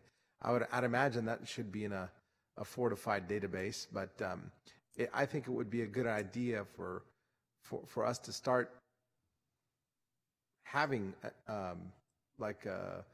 data mapping. I mean, the technology is changing. I know it's not like perfect yet, but I think it's important for us to consider that as we go down this process. And thank you guys for that effort. Thank you, Councilmember Camus. Just a couple of quick questions. One is, when I was looking actually at the graph that we currently have on the screen, I was thinking more along the lines of street already open, just installing conduit. And I'm just trying to understand, because in my mind, installing conduit is pretty inexpensive. So is it a viable strategy just to, whenever we have the streets open, to just lay it down and have it there available. And then in the future, we would have the option of the 30 to 35,000, where the conduit is already in the ground. We can lay down the fiber. It'd be at a much cheaper cost. So, kind of, could you speak to that, please? I think a little bit in the philosophical, it sounds like a wise idea. The question is, where would you I know there's a but coming here. And this is where we challenge ourselves on this question, not just to challenge your thesis, is at what depth, at what separation from other things. And so if I ask the question, what does it mean to open up the street? Are we just grinding 3 inches and paving 3 inches? Is that considered open the street? We should put conduit in? Or if we're putting in a sanitary line and that's going down 10 feet down? Those are the questions we'd have to ask. And how do we space that? Do we have a standard that we're going to adhere to so that the telecoms or whoever else would want to use that? And that's where, we have 2,000 miles of streets. Do we pick a particular area? And so because we don't have endless pots of money, we're trying to even just maintain the surface of the streets to then put the conduit in a place that the market would bear to actually utilize it. That would be the challenge to that thought. It might be cheap just to drop that conduit, but is it being used ever? Yeah, and Matt, I think that this circles back to what we are doing, which is, first of all, looking to coordinate with the utilities, right? I mean, Councilmember Jones, you slid over those 2 sewer trenching permits that you had over to me. And you knew exactly where I was going. I knew exactly where you were. I have a pretty good memory. Yes, thank you. And so the challenge there is that when you get close to water, people immediately back off on leveraging conduit. I think so. Then we've got PG&E, who's also doing some undergrounding. I think those are what you've seen is we need to coordinate with the utilities. I think those are the most valuable opportunities to pursue. The sewer, opening up the sewers, to me is problematic because of the telco's aversion to get water close to their fiber optics. So I think coordinating with PG&E. And then it becomes a priority, and that we're challenged with metering on the small cells. So it's on the list of things to do. I think the best opportunity is that coordination with the utilities, and I don't think we've lost too much opportunity to date, but it's something still on our radar scope. Great. And then my last question actually is on your slide about the options. You took us through the various options, and you kind of went through some of the pros and cons, but you really didn't give us what your recommendation was in terms of options that we should pursue. Yeah, so in the discussions that we've had internally, which were our initial discussions, all the complexities that we've currently already discussed have come up. So, it seems that as I was alluding to, a geographic specific approach and potentially a phased pilot of some fashion of these options.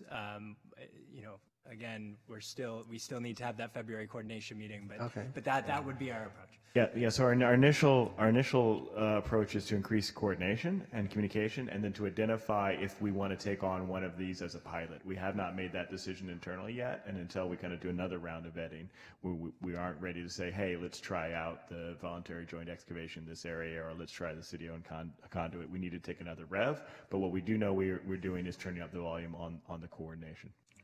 I think what might help just a little, like an example of something that we think might be useful, if someone's going to be trenching underneath a railroad track, those permits are generally pretty challenging to get. There's a lot of coordination. Maybe there the city-led notification of joint opportunities really project that there's an opportunity that someone else is doing this, put some extra infrastructure there, then that next person across would be more efficient. Again, it's about managing that infrastructure overall, not just the trench part. So we've thought about different unique scenarios like that instead of just focusing on maybe all geography or all options. And just one of the context things, Matt, maybe you could add in, you had your USA group come and talk to me, which is the Underground Service Agreement Alert people, and they deal with private trenching and the coordination of that. Can you give us a sense of volume on how many of those requests your group deals with in a year or so? Last year was 66,000. Okay. Right. So when you talk about coordinating this stuff, you know, the fact that we have 66,000 times a year we have to go out and map our infrastructure, along with about how many other jurisdictions are in that? The USA, a dozen or more, right? Anybody who has underground infrastructure that maintains and owns it. Right. So you have to coordinate over a dozen jurisdictions 66,000 times a year, and you have to do it so that nothing is harmed and that everybody has rights are maintained. And so that level of complexity, when you start talking about sort of, and I'll point to myself in this one, how might we do this or how might we do that? Anything you do 66,000 times a year with a dozen jurisdictions, it immediately gets much, much more complicated. So we're not trying to stall or push back on good ideas here. We're just trying to be realistic with the complexity, and what we're going to do is we'll take an iterative approach, and we'll keep coming back, and we'll look for the pressure. Everything you've thrown at us has prompted us to think about things today, and we'll keep moving on this. Great. That definitely frames the complexity. So thank you for that, and thank you, Kip and Matt and Liam and Dolan and Jay for your presentation. We have speaker Blair Beekman.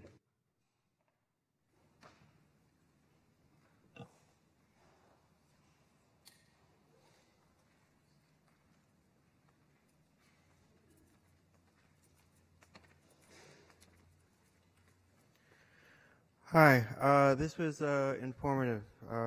Thank you.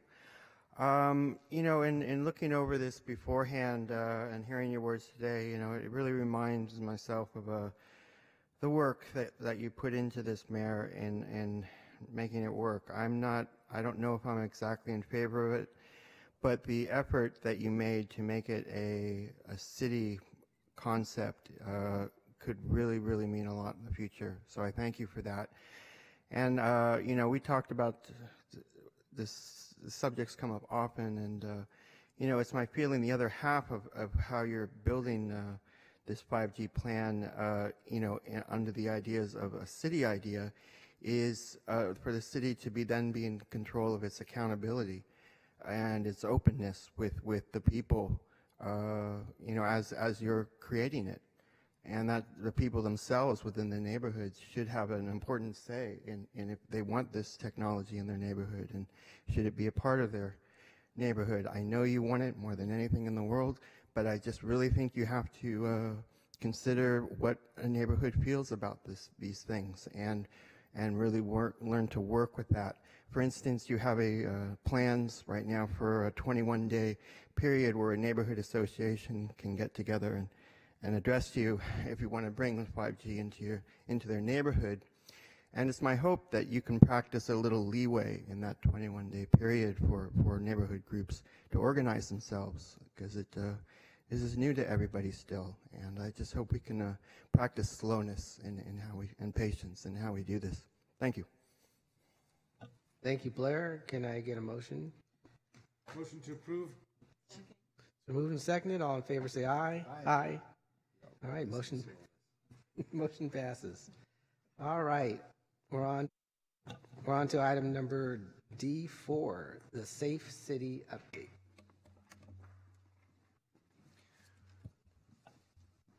Mr. Chair, members of the committee, members of the general public, Kip Harkness, Deputy City Manager. For this, I am surrounded by some great people from our different branches responsible for public safety, fire, police, and emergency management.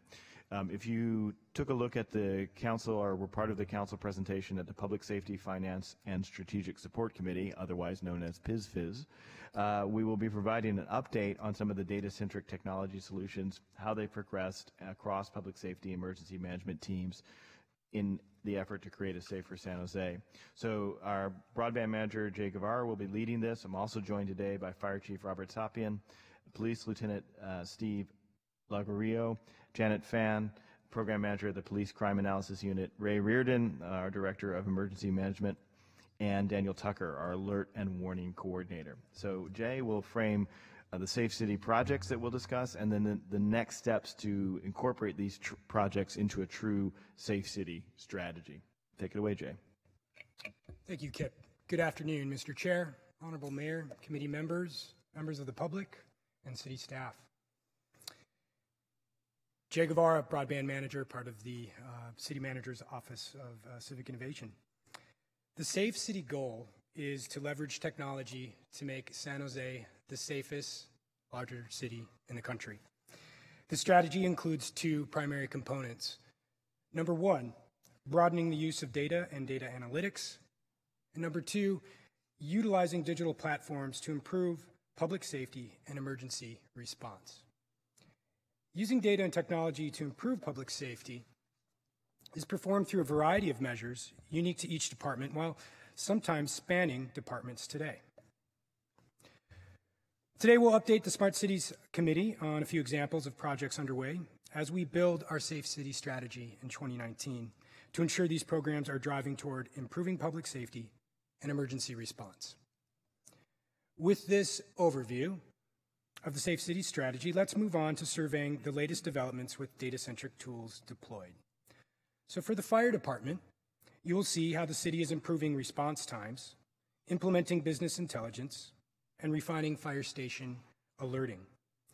Then, for the police department, you will see how the city is using the Crime View dashboard to help line personnel perform their jobs more efficiently and focus on areas that need the most attention. Next, for the Office of Emergency Management, you will learn about how the city is notifying and informing the public through tailored mass notifications to mobile phones, so residents and visitors can take appropriate action during an emergency event. After these brief presentations, I will discuss the next steps for the Safe City strategy. So let's begin with the fire department, where the city is improving response times by implementing business intelligence and refining fire station alerting. I'll turn it over to Fire Chief Sapien. Good afternoon, Robert Sapien. We have 3 projects for you today, all addressing response times. As you are aware through many reports over time, we measure response time in 3 separate components. They include alarm processing time, turnout time, and travel time. The total for the city goal of all these 3 components is to arrive within 8 minutes, 80% of the time. First project I want to talk about is the Emergency Vehicle Preemption Project. This was demonstrated for you at the last Smart Cities and Service Improvement Committee. I'm not going to go into the specific details, but just know that what this project does is it provides traffic signal management or emergency signal preemption for our resources that are traveling in an en route status, code 3, or with red lights and sirens. The Centralized Emergency Vehicle Preemption Project started in fiscal year 16-17 with a $1.2 million budget approval to improve emergency vehicle response time. This solution includes fire and police response resources. In other words, we were able to expand this solution to all responding fire resources and police resources. And in July through August of 2018, there was a 30-day pilot to activate 41 managed intersections as we worked to develop the project and understand how it would work for us. As of today, we have 896 intersections activated out of the targeted 955. Currently, this solution does not include county-managed intersections. For example, if you envision the Capitol Expressway Montague, Santa Moss circle that we have around the city, that is a county-controlled system, and so we're working to expand emergency vehicle preemption in coordination with the county. Because this is a software solution as opposed to the legacy hardware-dependent system, there was a great deal of savings achieved, and we estimate that to be a savings of about $9 million had we sought to achieve the same coverage with the old hardware solution.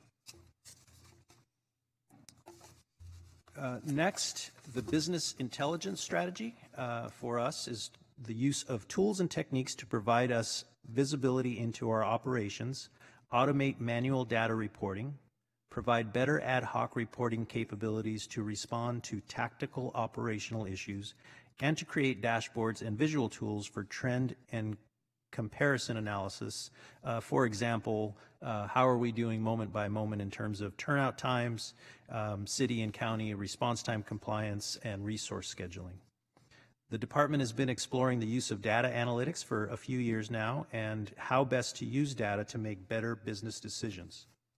We routinely review response times data and have recently developed manual reports to analyze turnout times. The business intelligence project has progressed through phase 1 and 2, which essentially is developing and populating the platform with data from our key systems, being the computer-aided dispatch system, fire and PD records management systems, and fire staff scheduling system. We are currently in phase 3, which entails data validation and ensures the integrity of production data in the new system.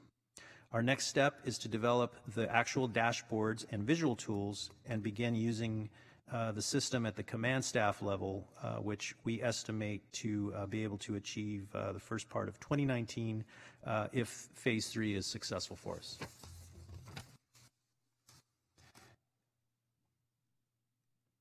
Next, the Fire Station Alerting System project targets automating the dispatch process, which is another segment of improving our response time. Currently, 911 calls are processed and queued to have a dispatcher alert the fire station of an incident which would trigger responding companies. Because we do that on a single radio frequency, calls have to be dispatched in a sequential manner, meaning that if we received 5 911 calls simultaneously for different emergencies, we would have to take the time to dispatch them sequentially, meaning the last resource dispatch would be significantly later than the first one. The new system will allow automation of dispatch, regardless of how many calls are in queue. And would utilize a computer-generated voice, and there would be no need to sequence the calls. They could be dispatched simultaneously. Companies will then begin to respond immediately upon simultaneous dispatch. This project began in 2016-17 with initial funding of $1.3 million. Our vendor, which ended up being U.S. Digital Designs, is under a 5-year agreement from October 2017 to April 2024. The system hardware was delivered in February of 2018, and Public Works began installation of all the station controllers and completed in September of 2018. Installation of the primary network was recently completed, and our own city IT is currently testing the redundant network to ensure that we will have 24/7 operability. After all the testing is completed, the installation of the remaining network components and system configuration will be performed by our fire department IT division and the vendor.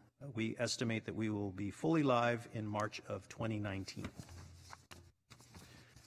Our next project on the horizon is and was included in our response time improvement initiatives is called Closest Unit Dispatch.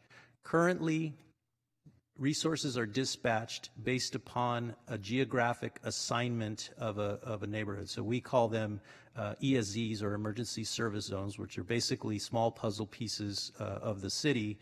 Each of these ESZ zones is assigned to a fire station. Going forward, if we're able to achieve closest unit dispatch, we will essentially remove the barriers of those emergency service zones, and the closest unit dispatch based upon vehicle location will be identified, and our computer-aided dispatch system will recommend that unit for response. We do believe it will enhance or improve response times, and we are hopeful that we'll also find efficiencies that we're not even anticipating in a process like that. We have heard that from other departments that they had some surprising outcomes. To get there, we're going to need a few things. We think the early heavy lift will be ensuring that we have dual connectivity in the system, meaning that every one of our fire engines and fire trucks will have 2 wireless sources to connect to. The reason that that's important is that our computer-aided dispatch system will use the last known vehicle location as the baseline for recommending the next unit, meaning that if we have resources that are falling off the network, they might not be identified by CAD, and it could result in a delayed response. The next step will be CAD configuration, meaning we will have to do some software enhancements to our computer-aided dispatch system to enable this capability. We will have some internal policy developments, which we're hoping will be simple but can be complex. We have a variety of dispatch protocols. For example, a basic EMS call would call for one fire engine. A high-rise fire would call for multiple resources. An aircraft incident would call for an entirely different set of resources, and we have those currently programmed in, so we would have to make sure that the closest unit dispatch system can handle all of those variables. And then lastly, we will work to operationalize and refine and create the processes and procedures internally so that we can handle the change.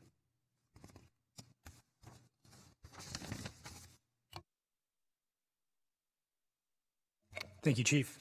For the police department, you're going to see how the city is using the Crime View dashboard, enabling real-time crime analysis through a single platform. Now the police force is no longer dependent upon asking a crime analysis unit to create unique reports, which in the past could take several days or longer. From the police department, Lieutenant Steve Ligorio and Crime Analysis Unit Program Manager Janet Phan will present. Good afternoon, Chair, Mayor, committee members of the public, and city staff. Our single software analytical suite is comprised of 4 analytical modules: CrimeView Dashboard, CrimeMapping.com, the Advanced Reporting Module, and Predictive Missions, which disseminates information to various audiences. CrimeView Dashboard is a singular program in all police patrol cars that transforms data into actionable intelligence. It integrates multiple databases to develop strategic maps, charts, and reports. Command staff and officers can see criminal actions, analyze trends by crime type, location, and time, and deploy resources at the right place and time to improve public safety. Lieutenant Ligorio can speak on its application in the field. Good afternoon. Good afternoon, Mr. Mayor, Chairperson, Council, and committee members, and members of the citizens here.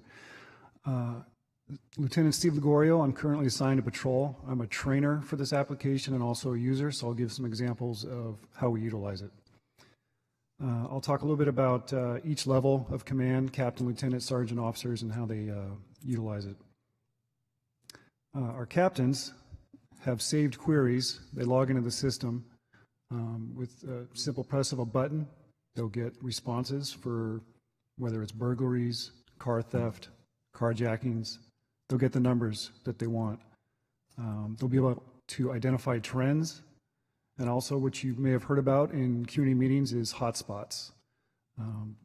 This system here is what helps generate the hotspots to put officers out in the field so they'll be proactive in those areas and help reduce crime. As a lieutenant, I'm tasked with going to meetings and also personalizing some of these queries and searches that we do. If I'm going to a community meeting, I'll be able to use the analysis function, draw a specific map for a particular neighborhood, personalize it, and have that information when I go to their group. A lot of times these neighborhoods are smaller than a district or a beat, and we'll get specific information for their group. Sergeants also run some of the same information, and sergeants and officers, as they're out in the field and they're doing their community policing efforts, they get contacted by members of the community. They get updated on trends that we may not be aware about. Good thing is that sergeants and officers can hop right in their cars, access the system, conduct a query, and get real-time results, and they can start working on that project. One thing about this system is that officers and sergeants, when they utilize it, they're doing a query that in years past they would have to call the crime analysis unit, or they would call dispatch, which would burden them with also working on this information. When officers and sergeants, lieutenants are producing their own queries, they're not only saving hours, but sometimes days. And again, all levels of this ranks in the police department.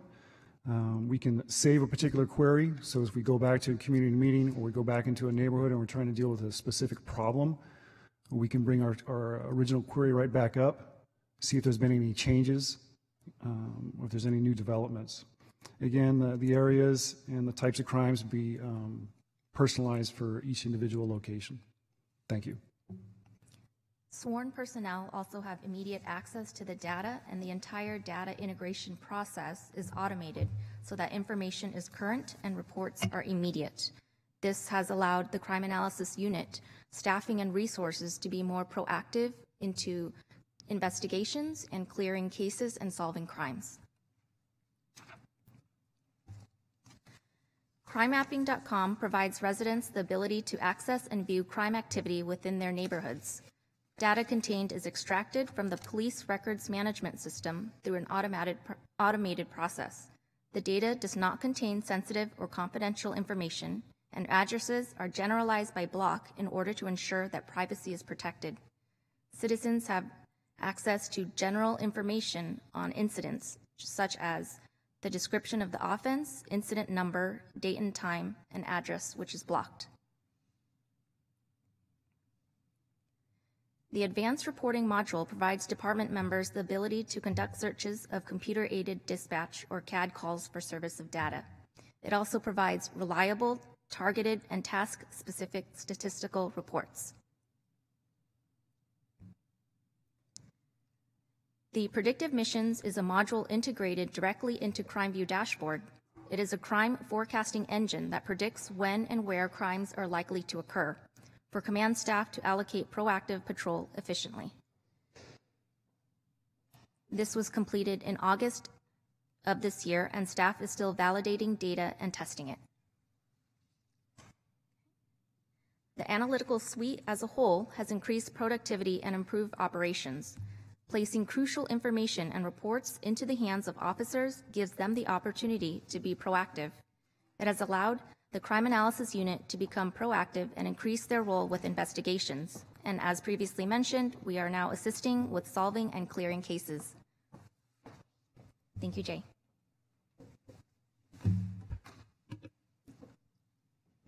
Thank you.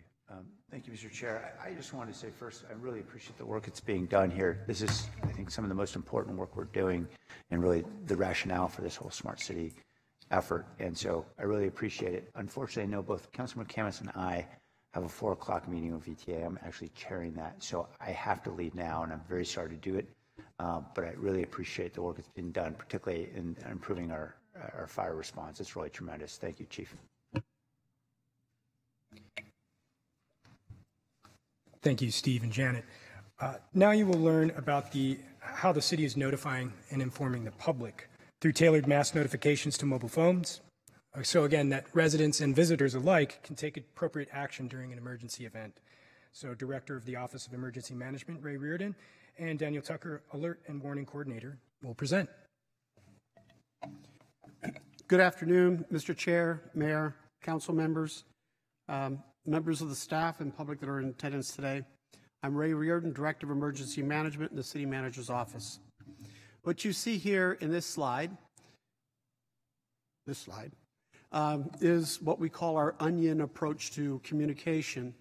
That's the far-reaching capability is the wireless emergency alert system, and as it moves in toward the core, we have the reverse 911 capabilities, the long-range acoustical devices, and the knock and talk, or the knock on the doors capabilities. We look at emergency management in this way, and mass communications and emergency management, so that we understand the core, but we reach out to the masses as we can. The one thing to note with the reverse 911 is it does rely on landlines. It is primarily a landline capability. Our long-range acoustical device can be heard with over a mile's distance, and that was tested in the Santa Rosa fire re-entry process when we supported them with that effort. And the knock and talks are the most often used because situations can rapidly expand in a situation or condition, and then we have the officers and the firefighters in the local area providing that. The San Jose residents do need to provide an opt-in on some of the systems, and I'll get into that detail now. So those are the goals for 2018. Our common communication methods. The wireless emergency alert system, or frequently referred to as WEA, has become the most notable system in the state. As recently as this last year, Senate Bill 833 has now required that all jurisdictions have an ability and a protocol in the use of the WEA system for notifying residents in an emergency. The reverse 911 system is where we have an opportunity to use the 911 system and reverse call back to landlines that are registered in a certain geographic location. The third item we have in this capability is the Alert Santa Clara County, or the Alert SEC system, which is an opt-in system that requires residents to sign in, or businesses to sign in to the system, providing some general information about their phone number, their preference of communication in what language, English, Spanish, and Vietnamese. That is a great opportunity for us to understand the languages that need to be communicated with, and it gives us an address to where they would be located in a geographic location for us to specify where the communication goes. It does send alerts to both landlines, mobile phones, email, and text, so it's the most flexible system that we have in the Alert SEC system. Nixle is an anonymous sign-in system where you dial in to a phone number with your zip code, and you can automatically get notifications in an area. So it's an anonymous situation where there is no information maintained other than the phone number as it's in a location for notification. The Nixle system, excuse me, the reason this is important that we're communicating with mobile phones, and that is our priority, is that from 2006, when there was only about 15% or 16% of the population had mobile phones, today better than 53.9% rely on wireless communications as their primary communication tool. And that's why the reverse 911 does not always include wireless communications or voice over IP capabilities. The WIA messages can reach approximately 75% of the 75% of the population within minutes. And that's been shown and actually was demonstrated when President Trump earlier this year did a WIA mass notification system. That's the statistics that have come back from that. In 2018, our achievements included the hiring of Daniel as our alert and warning coordinator in the Office of Emergency Management. With this new bill that was passed, SB 833, there was a definite need for us to specifically identify staff that would work on the alert capabilities. He was brought on in October and has worked with the Public Safety Dispatch senior personnel to continue the support and training around the use of the Alert SEC system for day-to-day emergencies. When disasters happen or 911 dispatch is overloaded, that's when our OEM, the Office of Emergency Management Alert and Warning Coordinator, steps in and helps to take over the role of alert and warning. The mass notification system has been proven successful in 6 life safety operations in this last year, including missing persons, heat advisories, and the delivery of English, Spanish, and Vietnamese languages through the system.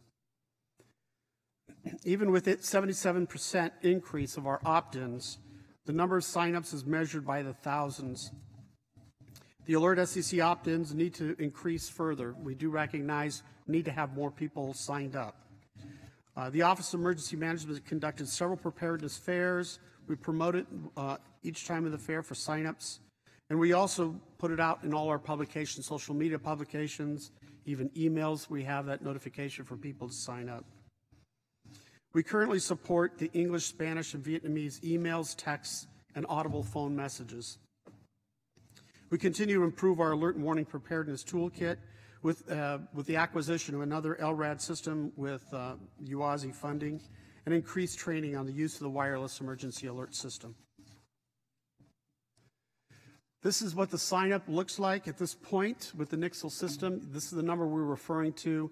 At 46,000, that's not a whole big number when we look at our general population base. So it's public education, it's coordination with the Santa Clara County because they're the ones that own and operate the system, and we have an agreement to operate that with that. And again, the Nixle system is an easy and anonymous system. It does not support multiple languages. It's English only at this point.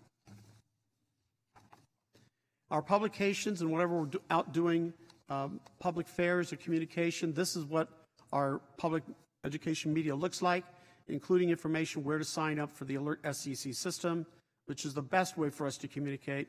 The Nixle system, you see the number up there, 888-777, and you punch in your zip code, and you automatically or anonymously become signed up with the Nixle system. So at least you can get communications via English and then directions of where to find other languages and information about the event that's going on.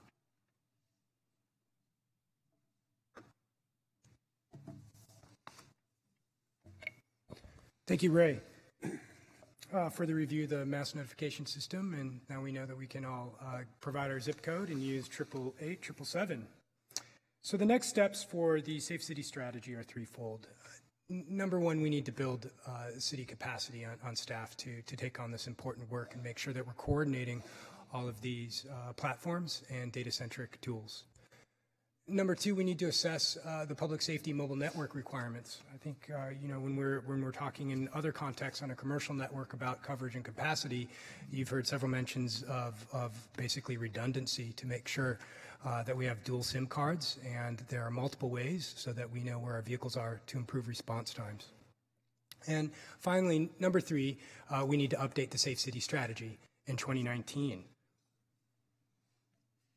This is to ensure that we can evaluate the programs that you just learned about today and integrate these into an overall strategy and return to the Smart Cities Services Improvement Committee later in 2019 with that update. So after reviewing the latest from fire, police, and the Office of Emergency Management, as well as going over briefly our next steps for the Safe City strategy, I'd like to turn the presentation over to Kip Harkness for closing remarks. So as you can see, the city continues to improve our use of data to make informed decisions for public safety. As Jane mentioned, these projects still need to be folded into a larger comprehensive strategy, and we've struggled to secure and sustain the right staff. I'm excited to announce that Fuse is searching for both a data fellow and now a Safe City fellow to start this spring on this critical project. And Fuse is the pipeline that we've used to bring on board such people as Dolan Beckel and Kala Fleming and others who are leading our work in many different areas. So the good news is that we haven't been waiting around for the strategy, and the good news is we have a lot of good leadership in fire, police, and emergency management that are tackling this. But we do feel it really could be supported by a more systemic and cross-departmental viewpoint, and so we look to the hiring of the Fuse Fellow, which we'll do in coordination with those three departments, to support the development of a more robust strategy as we go forward in 2019. With that, we'll close and take any questions or comments you may have. Thank you, Kip and team. That was a good report and very, very detailed and in-depth, so we appreciate that.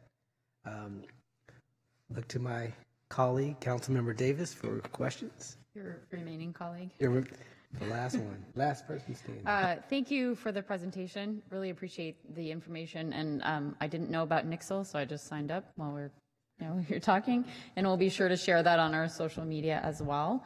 I'm not clear on the difference between Nixle and Alert SCC. Can you explain the difference? I thought I had that, but the provider is the same Everbridge system that we use, a software application. So they're similar in that regard, but the opt-in system with Alert SCC allows you to get more detailed information, different broadcasts, whether it's email, text, et cetera, whereas Nixle is strictly text to that phone that was registered in English. Okay, great. It also said if you want to choose Spanish, you can choose Spanish after you get the initial one back. Oh, okay. Yeah. So that's something new. Apparently they just added it because it came in English first, and then it said if you prefer Spanish, it says it in Spanish. If you prefer Spanish, respond with ESP. Great, you've heard it here first. Yeah. A question for the fire department on slide 4. You said there were 7 that were not part of the program because of lack of network connectivity. Is that 7 traffic signals? 7 intersections? Those would be signalized intersections, right? Okay, so those are those traffic signals that need to be replaced so that they can be upgraded to be able to connect? Eventually, they'll have to be upgraded. We estimate that they don't pose a huge impact for us. They're not major intersections or travel routes for us, but yeah, eventually they'll have to upgrade. Is that something you're going to be asking for out of the Measure T funds or not?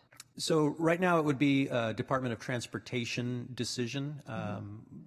I think what we'll do is we'll be evaluating the performance of the system, and if we do find that some of those intersections are causing us difficulties, then we'll certainly ask to advance the upgrades. Okay, great, thank you. And then you didn't talk about it, but I'm wondering, it looks like you've done a lot of preparation work to be able to choose the 2 new fire station locations based on data. Is that what the plan is, and how are you going to make that decision?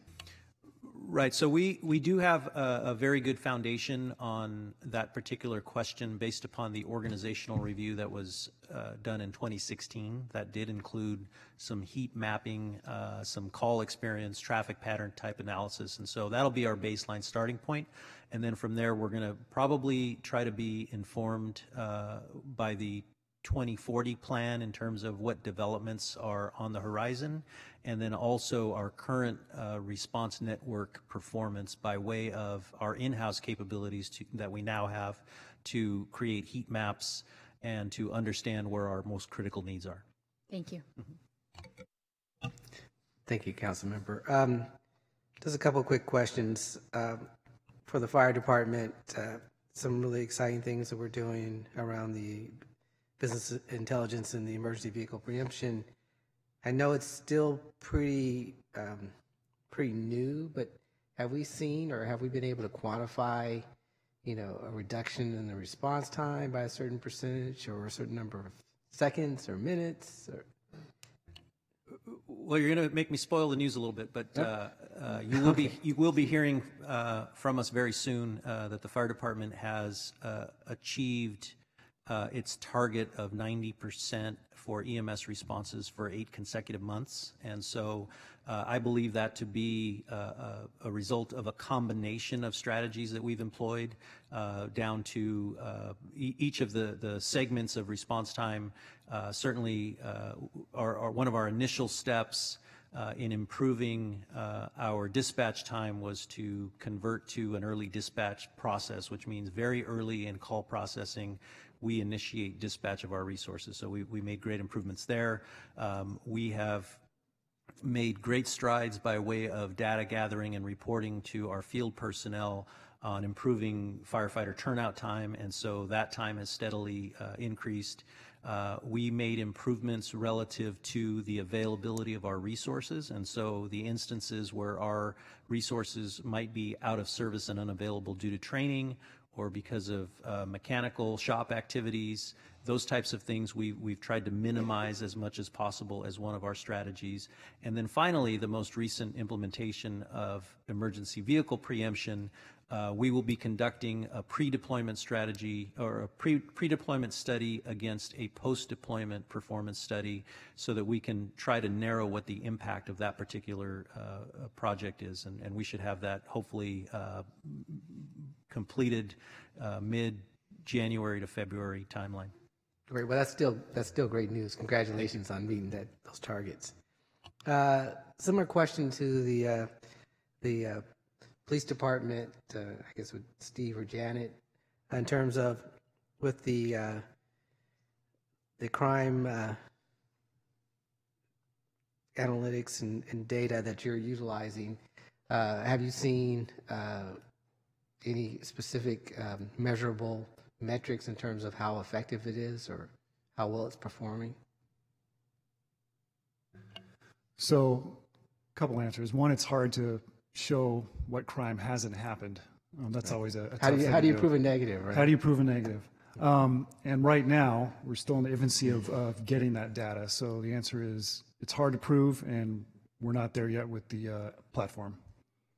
Thank you. And then for Ray, I don't want you to have any examples of how effective your services are because we don't want to have a disaster anytime soon. So Well, I'll hold off on that question. I appreciate that. All right. Well, we can't, we have Blair, you want to speak on this item?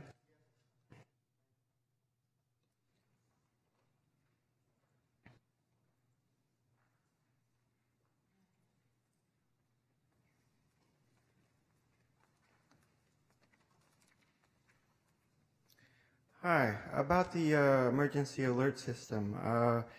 There was, a lot of different information about how that was working up at the latest campfire issue. That I was hearing that it wasn't working exactly, and I know contingency from Menlo Park went up to the campfire, so they would seem like a group to talk to about how to better refine and get used to the emergency alert system process. I think this would be information that UASI would be interested in, that I know you serve on, and that I feel that group has been actually really good in addressing fire issues and the future of fire issues and how to work to help that situation. They have a real good heart about that whole process, which is interesting. To speak of UASI again, about, they work hard on information systems, emergency systems for, say, emergency responders, so they can connect together with a RICS program of some sort, a BayRICS program. And, at several of those meetings, or at least at one about a year ago, they talked about nicely the idea of how it's possible to create an information system in emergency and time of emergency for individual people, for just regular people of the community, which I thought was an interesting concept that I would mention here. And finally, it's always been a thing of mine that, you mentioned the traffic signals and, the little coordinated little things that can coordinate the signals so police and fire and buses can go through quicker. It's been around, that technology's been around for a long time now, and it's my hope we can learn to talk about it in terms of openness and what the technology of that little device can do and its capabilities, and it can be easier to talk about in the future. Thank you. Thank you, Blair.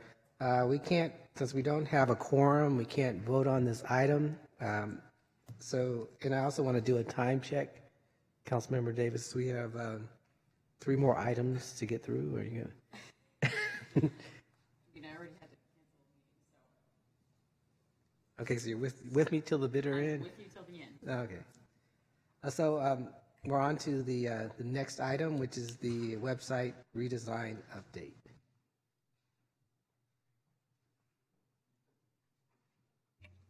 Okay, next we have Rosario Nieves, Director of Communications, Astra Cordell, Citywide Digital Communications Manager, who will show us the latest update to the city's redesigned website. Joining them is Michelle Tong, our Digital Services Lead, who will highlight our efforts to have a user-centered digital experience on our website. Excuse me. We will also have Christopher von Bonsdorf, Senior Solution Consultant with Granicus, and Rosario.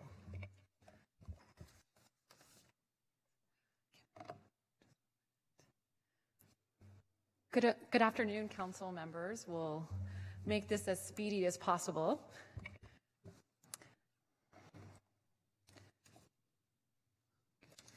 Are you good? All right. Good afternoon, city staff and members of the public, as well as the committee members. We have for you today an update on one of 2 product lines that are part of the Smart City Innovation Roadmap and comprise the city's digital front door. The city website is one of our most powerful channels to ensure smart communications with residents, enabling us to keep our publics informed and engaged. In 2017 alone, the website performed 4 million total sessions from 2.5 million unique visitors. 1/3 of those visitors used a mobile phone to view it, which underscores the importance of a mobile-friendly design. Next slide, please. I'm proud to share with you today an actual demonstration of how the site is taking shape so you can see firsthand our more customer-centered, service-focused approach that prioritizes how visitors actually use the site. Our goal is to give residents a great digital customer experience by delivering a better way for us to meet their needs. We've achieved this by developing the site in collaboration with employees and residents. And in 2017, we surveyed users and held 3 focus groups with residents and city staff who told us the services they visited most and gave us their feedback and concerns about what they hope to see in a site. Now I'll ask Astra Cradell, the project manager, to show you the website in real time. Thank you very much. So what new features does this new website offer? We have a better navigation via mobile device. Our new website will be fully responsive, and responsive design means a good user experience no matter what device you're using to access the site. We have the top requested services. We reviewed our website traffic and surveyed residents about their most frequently accessed city services and have made those services available and accessible right from the homepage. These include recycling and garbage, adopt a pet, city careers, make a payment for simple payment of parking tickets, utilities, and more, permits, and affordable housing. The custom service finder below and lookup was in collaboration with the Environmental Services Department. Residents can now type their address into the homepage service lookup and get relevant information on street cleaning, trash collection schedules, as well as other city services specific to their address. They can also search by service type, which sorts out all of our services and allows our customers the ability to drill down to the service they are seeking. The redesigned digital experience also features a searchable dynamic calendar of public meetings and community events that can be filtered by department and easily added to a personal Google, iPhone, or other calendars. We have archived city council and committee meeting agendas, one-click access to select city social media channels from the homepage and newsroom, and then open up. And then we've also partnered with the Office of Economic Development to complete an improved site for sjeconomy.com. This is a site for businesses who are interested in relocating in San Jose. We've also designed and completed custom page templates for the Mayor's Office, Environmental Services, and Parks, Recreation, and Neighborhood Services. We've also completed custom programming to develop an easy way to search and filter our audit reports and job classifications to better improve our user experiences. And now I'd like to turn it over to Michelle Tong to talk about the Digital Services Academy. Thank you, Astra. Thank you. So having a customer-centered website is a big shift that is about a lot more than just how the website looks, although it does look fabulous. It's also about how our departments organize their content and services on the website to make it easy for our residents to find what they need. And we took a big step towards this shift by organizing a pilot of the city's first ever Digital Services Academy. This pilot training in late October was a partnership between the communications team and the innovation team. And in essence, the goal of this was to apply our 3 core innovation behaviors to champion the customer, learn through data, and iterate to improve to the most popular content on our website. So we focused on 10 highly requested services, ranging from registering for a recreation class to finding a city council agenda.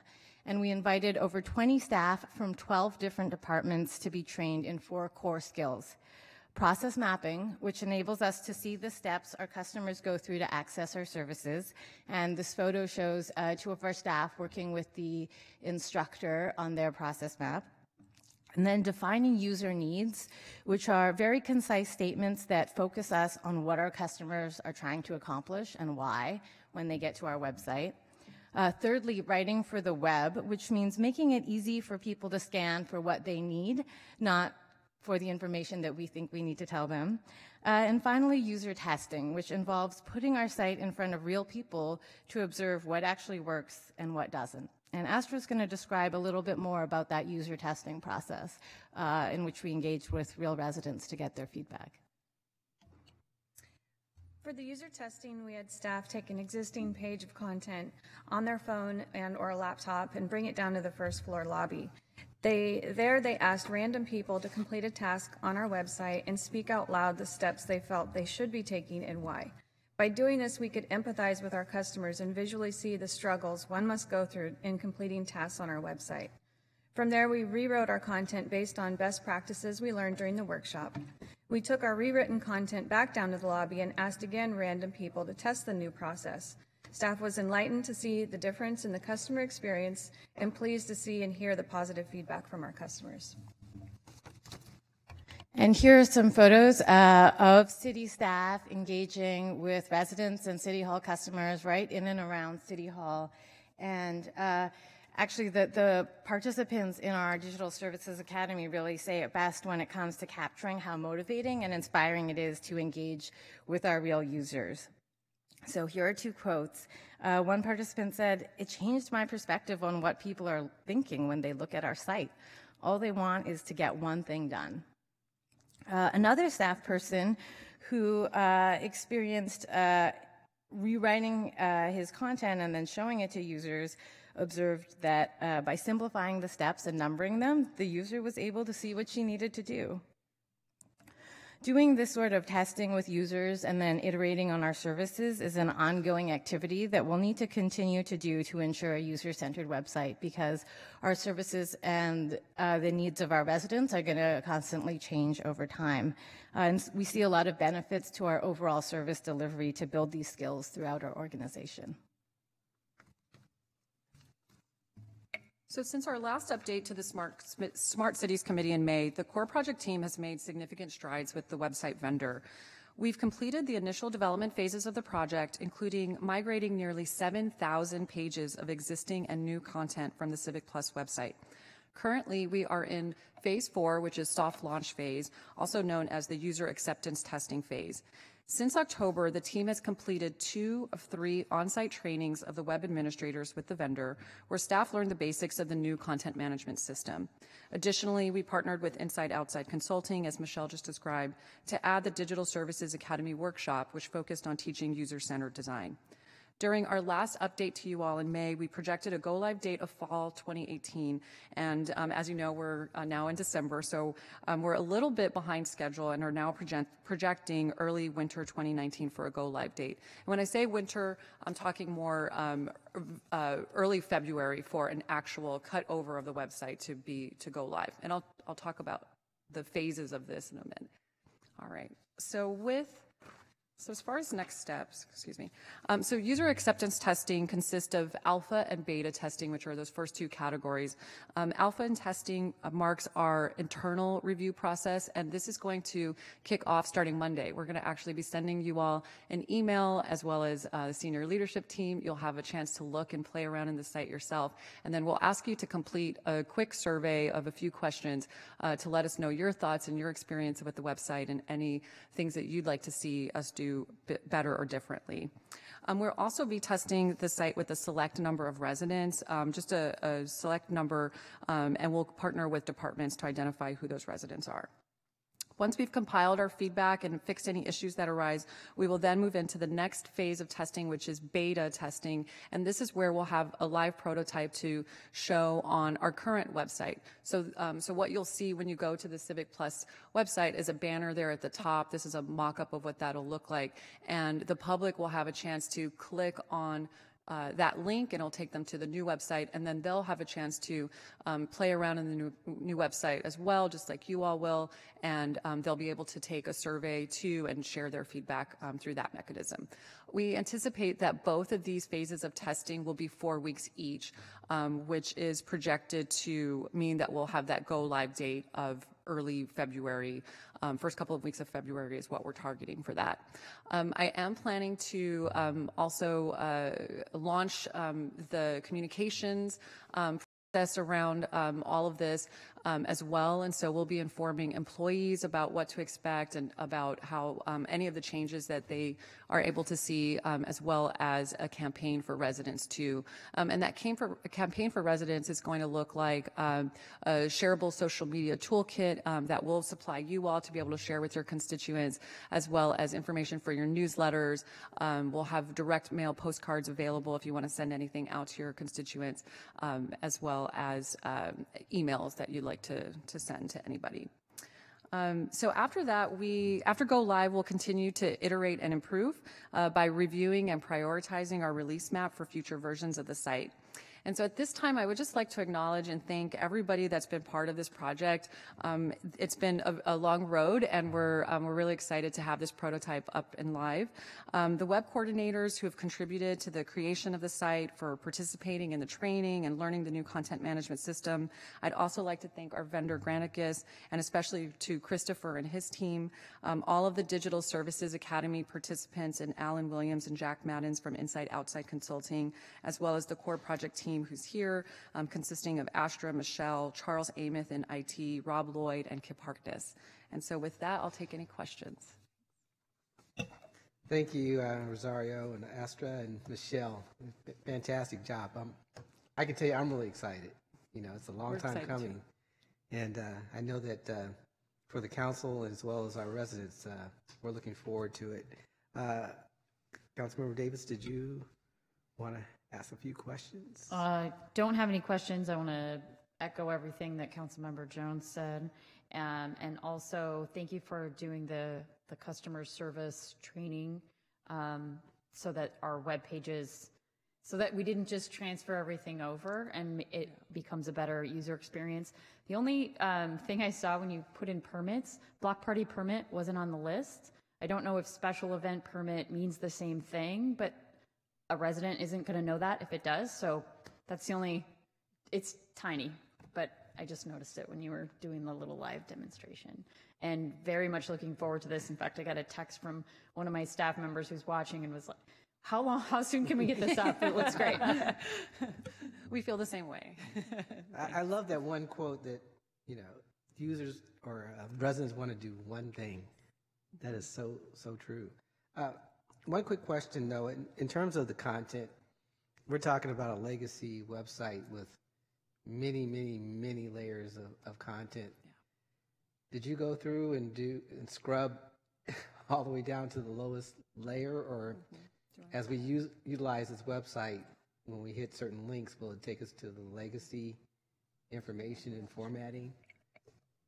Because it would be pretty monumental to get down to the lowest level of content. So I'm just trying to figure out how you did that. There might be a couple pages in there, but in the beginning of the project, we did have a content strategy training and accessibility training where we brought in a trainer from Granicus and trained staff on best practices on how to write for the web and make it ADA compliant. We gave each department a sitemap of their existing pages and asked them to go individually into each page and either rewrite their content and decide if it's going to be migrated over or it's not necessary any longer. So departments had the opportunity to go through each and every page before Granicus migrated it all over. Fantastic. Outstanding job. Thank you very much. We have Blair, who wants to speak on this topic?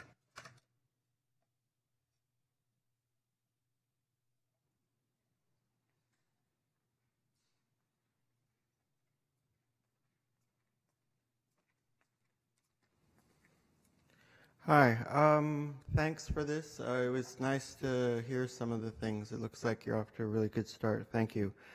Yeah, just a fast convenience that's informative. I mean, that's a lot to work towards, and it looks like you're working towards it, so thank you. It's important. I mean, you know, for things to be, you know, to appear easy, it takes a lot of work. And so thank you for the effort. You know, it's my hope that the current system, you know, like it used to be a lot easier to find, if you had a simple reference question, you could type it in and it would lead you to the reference fairly simply. It's become impossible now, and I hope you guys are really working on it, and I've talked up here a number of times now that it's important, I feel, that you can do that. I know back in the mid-2000s that was a lot easier, and that's when things are more freer and open, and if we can't return to that time, I hope we can keep that spirit in mind in how you're developing stuff now.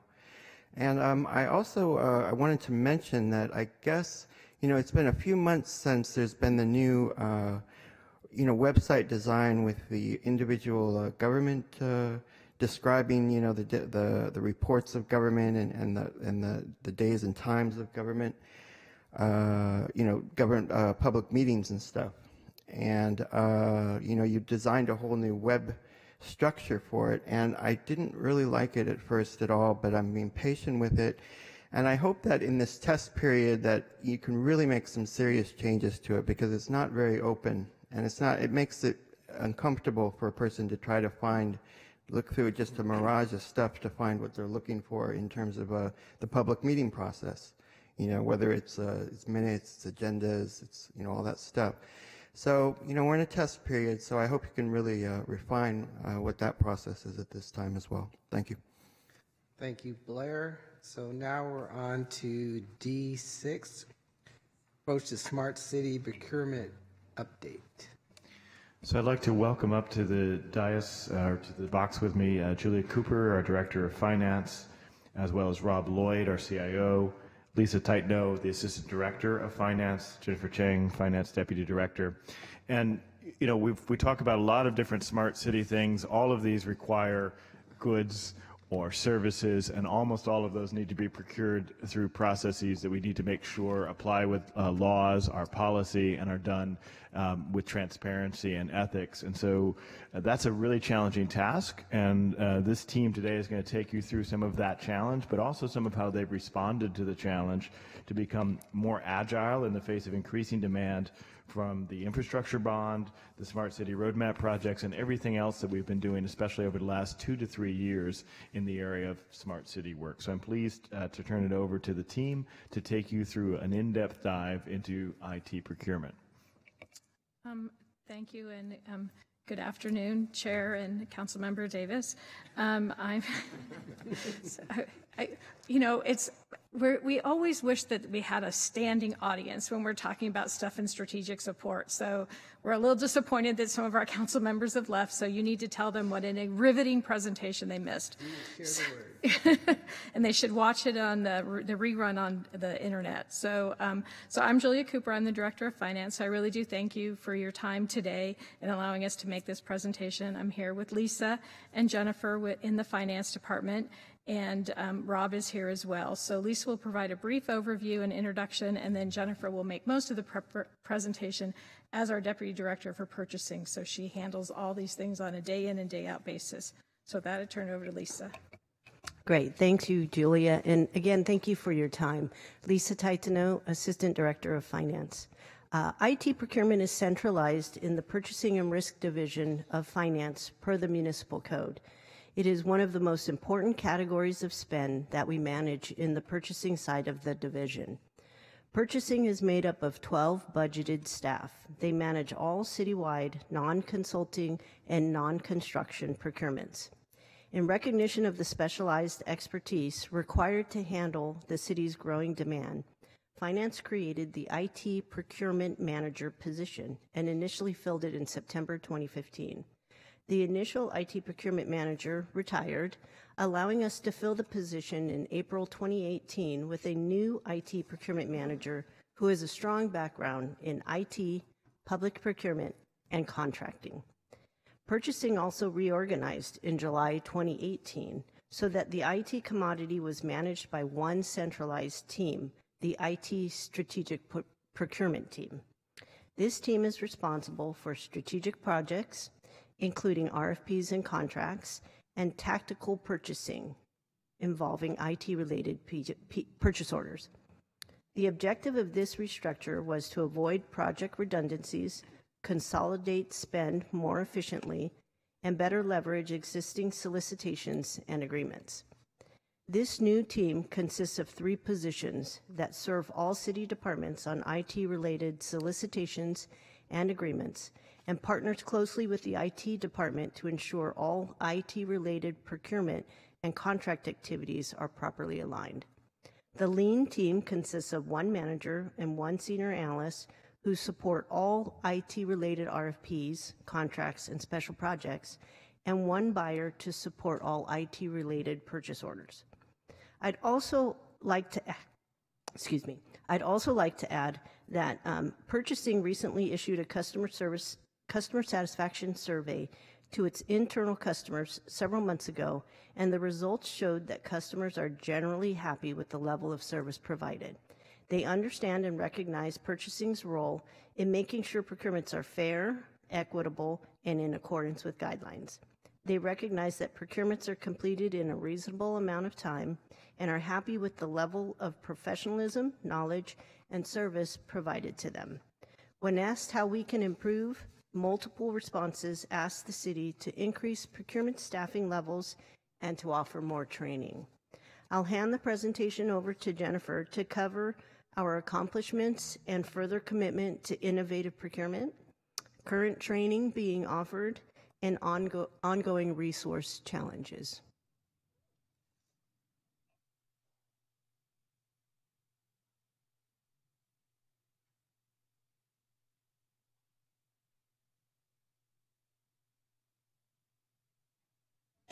Thank you, Lisa. I'm Jennifer Chang, Deputy Director of Finance for Purchasing and Risk. Finance purchasing are proponents of innovative procurement. We want to make sure that we use the best tools possible to be as efficient as possible, but recognizing that there's no one-size-fits-all approach. Procurement methodologies really need to be customized to fit the need at hand. There has been discussion about utilizing purchasing cooperatives or piggybacking off of another public agency solicitations more. We currently do this already, and we currently do it where it makes sense. For instance, cellular phone services have been procured off of the NASPO Value Point Cooperative since 2012. The Microsoft Office 365 licensing we procured off of the County of Riverside solicitation since 2013, and we recently renewed with a new Microsoft license provider this past May as approved by Council. And we're currently exploring the use of co-ops in the purchase of time clocks for the city. There are a variety of factors to consider when evaluating whether or not a cooperative is appropriate. For instance, we need to make sure that another agency's procurement practices are comparable to the city's. Also, leveraging another agency's solicitation process can sometimes mean we won't be able to consider our own local and small business preference in the selection. Cooperatives may make sense for commodity items like you see on the slide here, but it may not make sense to use cooperatives that are from out of state if we have a local service requirement to procure. Agile contracting. I know this has been a topic of interest lately as well. So instead of having a set of requirements that we ask contractors to work towards, agile contracting is based on a collaborative, iterative process between parties where project deliverables are designed and developed on an iteration by iteration basis. We've done this and we support utilizing it where it makes sense. For instance, we've deployed agile deployment in the Learning Management System Agreement in 2015. We used a modified agile approach with Caltrans approval in the DOT Traffic Incident Management System Agreement in 2016. And we introduced the agile requirement in our scope of services for the business tax amnesty request for quotes that's currently in process. And we know our customers are interested in utilizing agile in the integrated permitting system and in the My San Jose 2.0 projects that are upcoming. We recognize that agile may make sense if the city doesn't have a strong idea of what it wants, but if it does have a strong sense of requirements, then another approach would be more appropriate.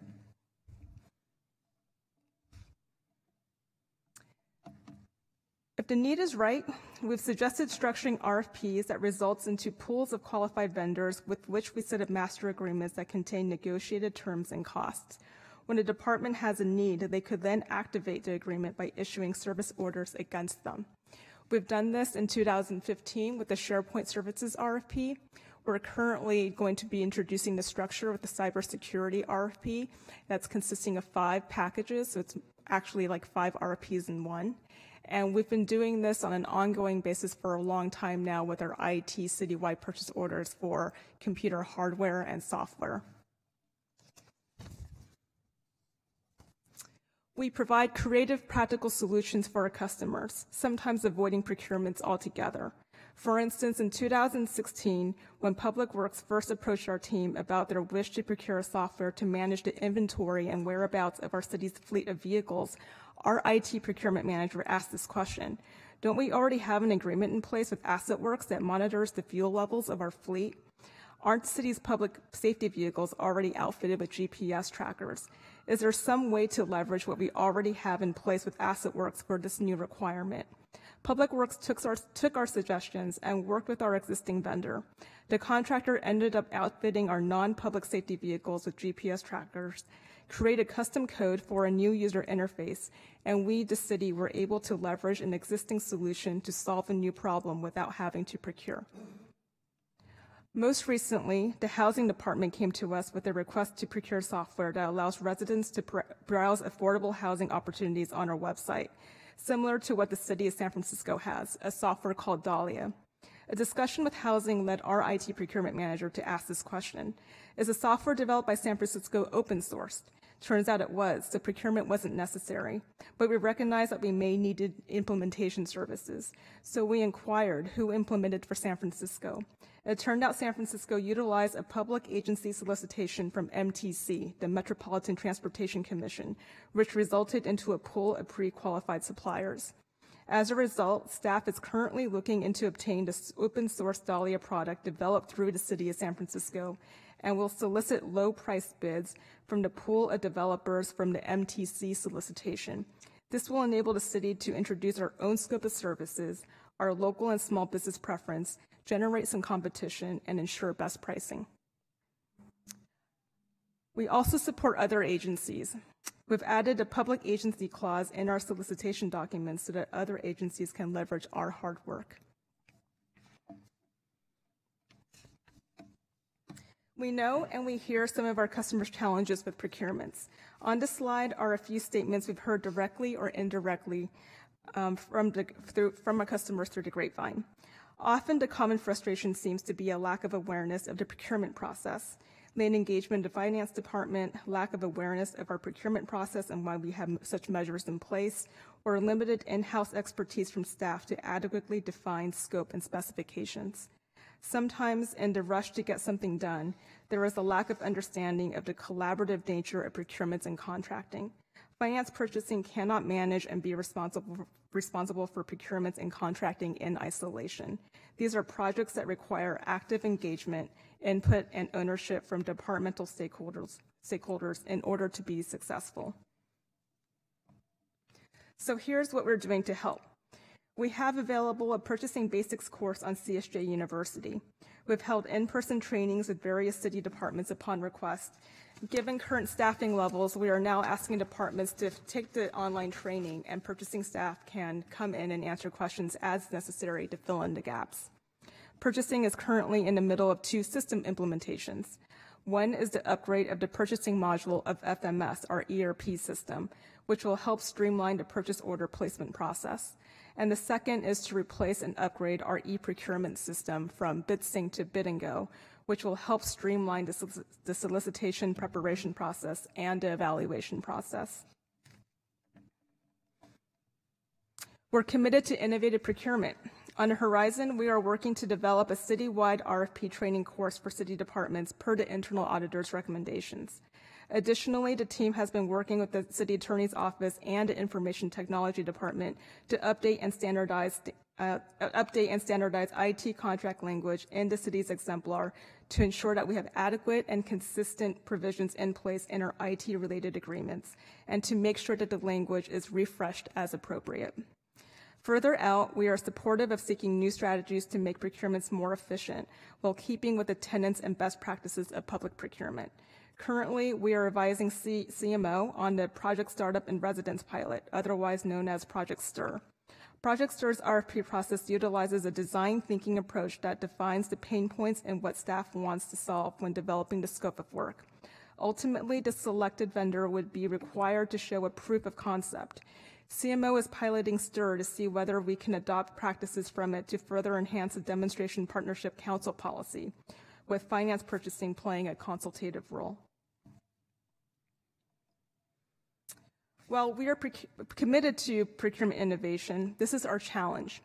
How do we stay on top of the city's growing demand for procurement and contracting expertise and speed without compromising the values and guiding principles of public procurement, which are accountability, ethics, impartiality, transparency, professionalism, and service, while abiding by our governance structure, which is the Muni Code, the City Policy, Council Policy, City Administration Manual, and the City Auditor's recommendations, while avoiding headline risk.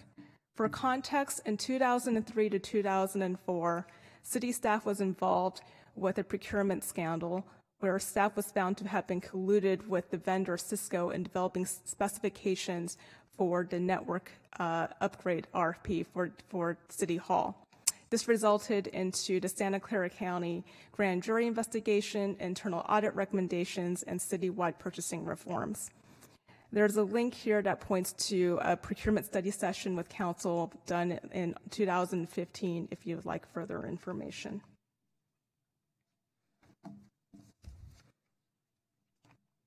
Here is a graphical representation of the challenge currently facing our IT procurement strategic group. Please note that these numbers and figures only pertain to this group of 3 individuals and only speaks to IT procurement, which represents about 20% of the overall purchasing activities in the last fiscal year. The balance of the purchasing team purchases all equipment, goods, and non-consulting services for the city.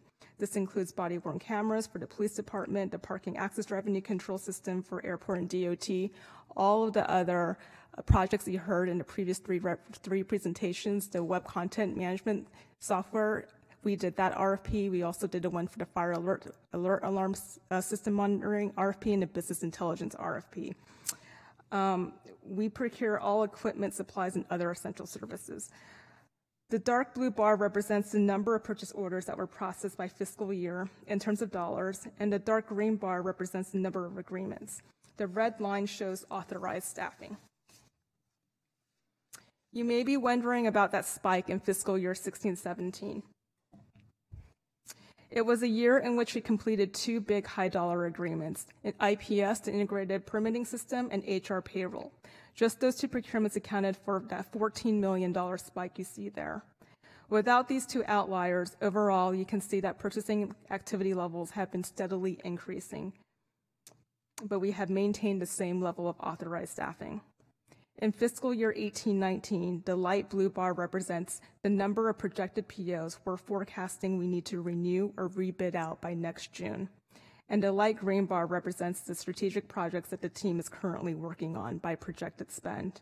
It's an increase in spend, but it's a much larger increase in activity. To give you insight into this slice, while in fiscal year 16-17, the spike was driven by 2 projects, at present day, the spike is driven by 25 projects. I've listed about 12 of those 25 projects here. These include a cybersecurity RFP, which consists of 5 packages, the Open Data and Transparency Portal RFP, the Infrastructure Refresh RFP, the Multifunctional Devices RFP, otherwise known as printers, etc. All are important activities, and we have been managing the work with just 2 staff members for quite some time. Even when we've reached full staffing at 3, we are concerned about the ability to respond to the city's growing activity. We've not seen activity like this ever, and we know it's just going to grow. This yellow bar represents the unknown dollar amount of projects we know are on the horizon. Departments have contacted us for at least 17 other known IT projects, including My San Jose 2.0 and the travel reimbursement software RFP. These unknown projects also include the unanticipated requests we receive from our customers almost on a daily basis for assistance on additional procurements. This yellow bar also includes the work we provide to departments in drafting, negotiating, and executing unanticipated amendments and change orders to existing agreements. We know we also have to exercise options to renew those existing agreements, and we are also working on special projects like upgrading the e-procurement software on top of this. And we also expect additional procurements related to smart cities to come our way. We understand smart cities procurement is not just tied to IT procurement like I have scoped out here on this slide. Because of its focus on IoT, the Internet of Things, it impacts the city's overall procurement activities. It may impact projects like systems that run our public infrastructure, like the adaptive traffic control system for our traffic lights, or equipment used by our officers, like the body-worn cameras. It spills over to other categories of spend that makes up the other 80% of our purchasing activities, which are not represented on this graph. Finance purchasing has 9 other staff positions who manage that other 80% of non-IT spend, and we are seeing the same trend overall in those areas that you're seeing here for IT. Finance is supportive of change that is in keeping with the best practices of public procurement. However, we are concerned about our ability to absorb the escalating demand with current resources without compromising the values and best practices of public purchasing. That concludes our presentation, and we're happy to answer any questions that you may have. Well, thank you for that presentation. Wow, it's pretty overwhelming. I'm sure that's how you feel, particularly looking at the yellow contracts for 18-19, where you have an explosion at the top. So it definitely makes your point. Councilmember Davis, do you have any comments or questions? Just thank you for automating stuff so that you can work more efficiently. It looks like it's needed with the explosion of requests. I have a couple of quick questions. One is that you talked about partnering with other jurisdictions. I know there's, several cities that have these agreements and contracts. The state has contracts. The Western States Association has contracts. How do you even manage or figure out what the best contract to affiliate with or contract through? Sure. First, we look at what is actually requested from the department. That's usually the way to go. If it's a smaller volume of spend, and we know there's probably other larger agreements out there with other agencies, and it makes sense to go and look at what those contracts would look like. And if that assessment has been determined and we think it's appropriate to leverage another public agency's agreements, then what we do is we ask our customers. Sometimes they know because they network with those other departments, with those other agencies. We look online. BitSync has some resources for us as well. And then we have to evaluate, a variety of factors. How old was that solicitation? Was it conducted 5 years ago? Was it 3 years ago? Was it just last year? If it was 5 or 10 years ago, then maybe that pricing isn't valid anymore. We have to look at, how that solicitation was done. Was their volume larger than what we're asking for, so that we can be ensured that we're getting that volume discount?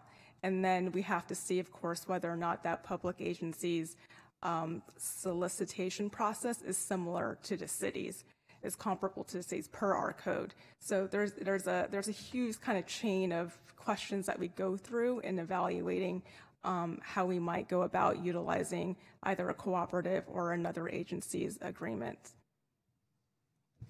Thank you. Next question is in terms of the working with the IT organization itself, Rob's organization. How do they fit into this process? Do you work side by side, and do they also provide resources for these procurements, or how is your relationship work with the IT department? We have a very strong working relationship. The IT department has shared with us their work plan for the year. And so they let us know as far as they know what projects are coming down the pipeline. So we do have some advance notice there. And as far as I know, our team works very closely with his team in kind of getting ahead of these projects and seeing what we can do to kind of get the ball rolling. So continuing on the resource question, so we've consistently had 3 employees. Currently, we have 2. What is based on the level of work that you've laid out to us, what would you estimate is the proper staffing level for the amount of work that you guys have in the pipeline? For just IT procurement? Mm-hmm. Yes. I would say 2 additional senior analysts would help the load. A workload that is sustainable is something more like 7 to 10 projects per person. And right now, that's not the case. So 2 senior analysts would be? At this point, I think that would be my estimate, just for the IT strategics group, yeah. At a minimum, or? At a minimum. Okay, great. Well, that's all the questions I have. Thank you very much for that presentation, and we get the message loud and clear that you have too much work and not enough resources. So thank you. Blair Beekman.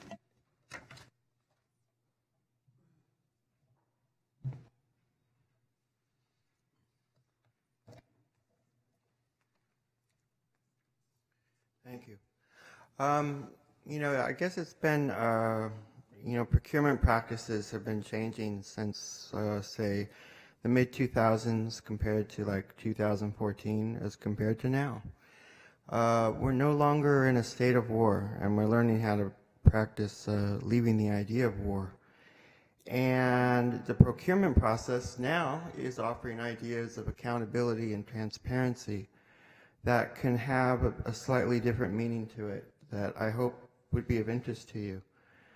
I'm up here all the time talking about that openness that's possible, and I'm learning that, you know, to add that to the procurement process when you introduce yourself to clients, what's possible for the future now, this idea of community sustainability based on this openness during a time of war was, you know, very much voodoo and not a selling point.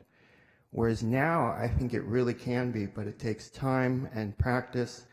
And I know it's fearful to the mayor and others at this point, but I think with time, the idea of the new accountability that we're creating for all of us in a city would just make something really important in how you're talking to all these companies about how they can come to San Jose and what they should want and what they can expect. You know, civil rights, civil protections for its people, and peace. And I think companies will really enjoy that and want to be a part of that in the future, although it's a little difficult now to talk about. And we're learning how to do that more. And good luck in that effort. I had a few other things to say, but I guess I'll wait till another time, so thank you. Thank you, Blair. All right, our last item on the agenda is D7, the Autonomous Vehicle Strategy Update. And like those people who stay to the final credits and get a little Easter egg to reward their patience, Yes. we have a nice treat in this concluding presentation with Kevin O'Connor, Assistant Director of Department of Transportation, Jill North, the Department of Transportation Program Manager and Innovation Manager, an update on our city's autonomous vehicle program, really highlighting, in my opinion, how San Jose is leading not only in terms of thought, but also in terms of implementation of the potential of autonomous vehicles on our streets. So with that, I will turn it over to Kevin and Jill. Thank you, Mr. Chair, members of the committee, and members of the public. My name is Jill North, and I'm the Innovation Program Manager for the Department of Transportation. I'm joined by Kevin O'Connor, the Assistant Director of the Department of Transportation. And we're really excited to share with you our work regarding autonomous vehicles in the city of San Jose. The purpose of this update is to demonstrate San Jose's leadership in this space and to bring the committee up to speed on the city's current and future efforts. By highlighting current progress with the AVRFI and examining additional AV activities currently underway in San Jose, we are hoping to bring you up to date on our current status. I will then walk you through an analysis of AV activity within California to provide a broader context of what is occurring throughout the state. Additionally, we will take a look at an analysis of AV activity in other cities across the United States to see where San Jose stacks among peers. And finally, to share our plan and gather your insights on our proposed path forward to continue leading on autonomous vehicle technology integration in our city. As a reminder, autonomous vehicles are vehicles that have the ability to automatically perform some or all of the tasks that have traditionally been performed by a human driver. Because autonomous vehicles will have a tremendous impact on the safety, mobility, sustainability, and livability of our community, staff has been undertaking efforts to better understand and influence the development, testing, and deployment of these vehicles. As a result of the request of information released June 1st, 2017, the city received a total of 31 responses 13 of which included an autonomous vehicle for testing on public or private streets. Out of the 13 concepts, 2 have developed into viable projects and are now being formally planned and implemented. In May 2018, the City of San Jose signed a memorandum of understanding with Mercedes-Benz, Bosch, and Daimler to enter discussions for an AV project in the San Carlos-Stevens Creek corridor in Diridon Transit Station area. On November 8th, the city, Mercedes-Benz, Bosch, and Daimler announced their partnership and intention to launch an AV service in this area. This announcement reached news outlets on 5 different continents and over 30 national and local publications. Current plans call for the project to be implemented incrementally in a 3-phased approach. Phase 1 targets a point-to-point transit option between Diridon Transit Center and Santana Row and will be limited to a selective user base. This phase will focus on performing a dry run prior to broadening the service locations and users. Phase 2 seeks to expand service to users of Diridon Transit Center and to connect them to key destinations such as Valley Medical Center and San Jose City College. Phase 3 would incorporate feedback from previous users as well as information gathered from residents through a separate city-led community engagement process to inform new routing opportunities. This phase will utilize an online application process inviting residents to sign up for this complimentary service. The second pilot project involves testing of AVs in North San Jose and Santa Clara to study AV to infrastructure connectivity performance of various communication systems, including dedicated short-range communication, LTE, 4G, and 5G. Additionally, the AV route will cross jurisdictional boundaries, allowing for AV testing with different types of traffic signal systems used by San Jose, Santa Clara, and Santa Clara County. Implementation of the pilot is expected to start in early 2019. Beyond the AV RFI, San Jose's leadership in the AV space has been evident on multiple levels. In September 2018, the Mayor's Office of Technology and Innovation secured a $1 million grant from the Knight Foundation to support community engagement work related to the advancement and implementation of autonomous vehicle technology. Additionally, San Jose DOT is a member of a large California cities coalition which holds monthly meetings to share information and coordinate efforts between major cities, including San Francisco, Los Angeles, and Sacramento.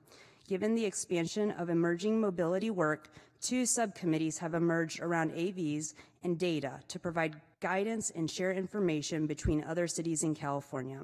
DOT staff serve as the chairs of these California subcommittees, with Ramses Madhu as the chair of the data subcommittee, and I am the chair of the autonomous vehicle subcommittee.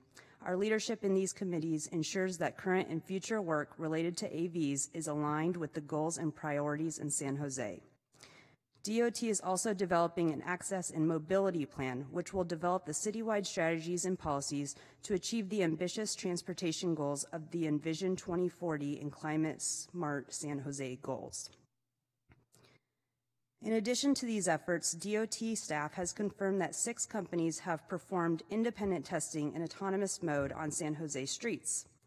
Independent testing refers to companies that are testing on public roadways under applicable state and/or federal authority with no formal agreement or partnership with the local government agencies.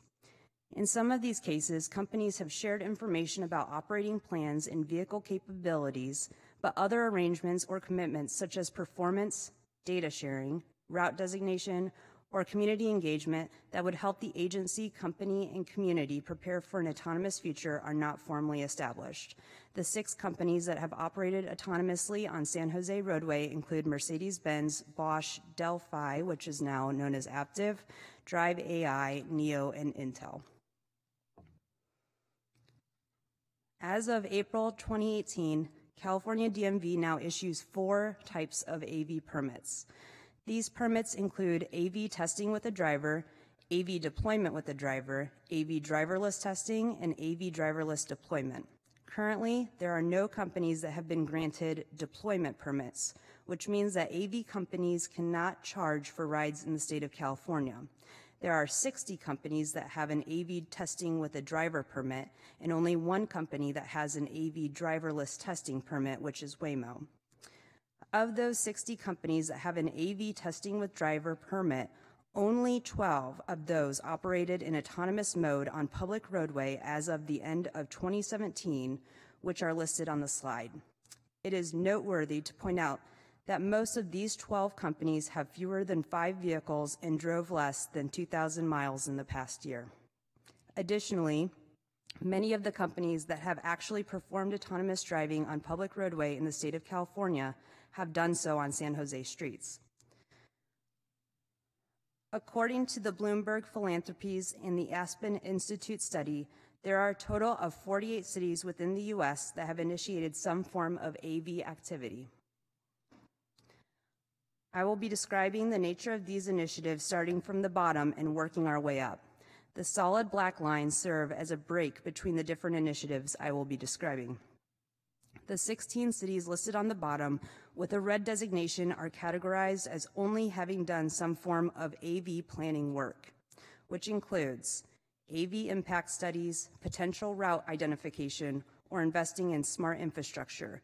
This is much like we have already done in our AV-RFI in our traffic signal management system.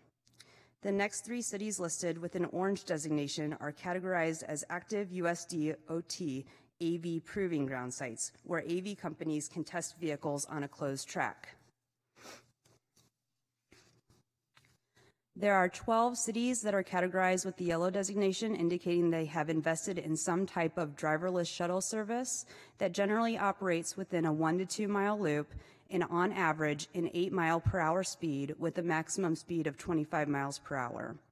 The next 5 cities indicated in blue have independent AV testing occurring on public roadway, much like what is occurring currently within San Jose, where we have verified that there are 6 companies that have been testing independently on our roadway.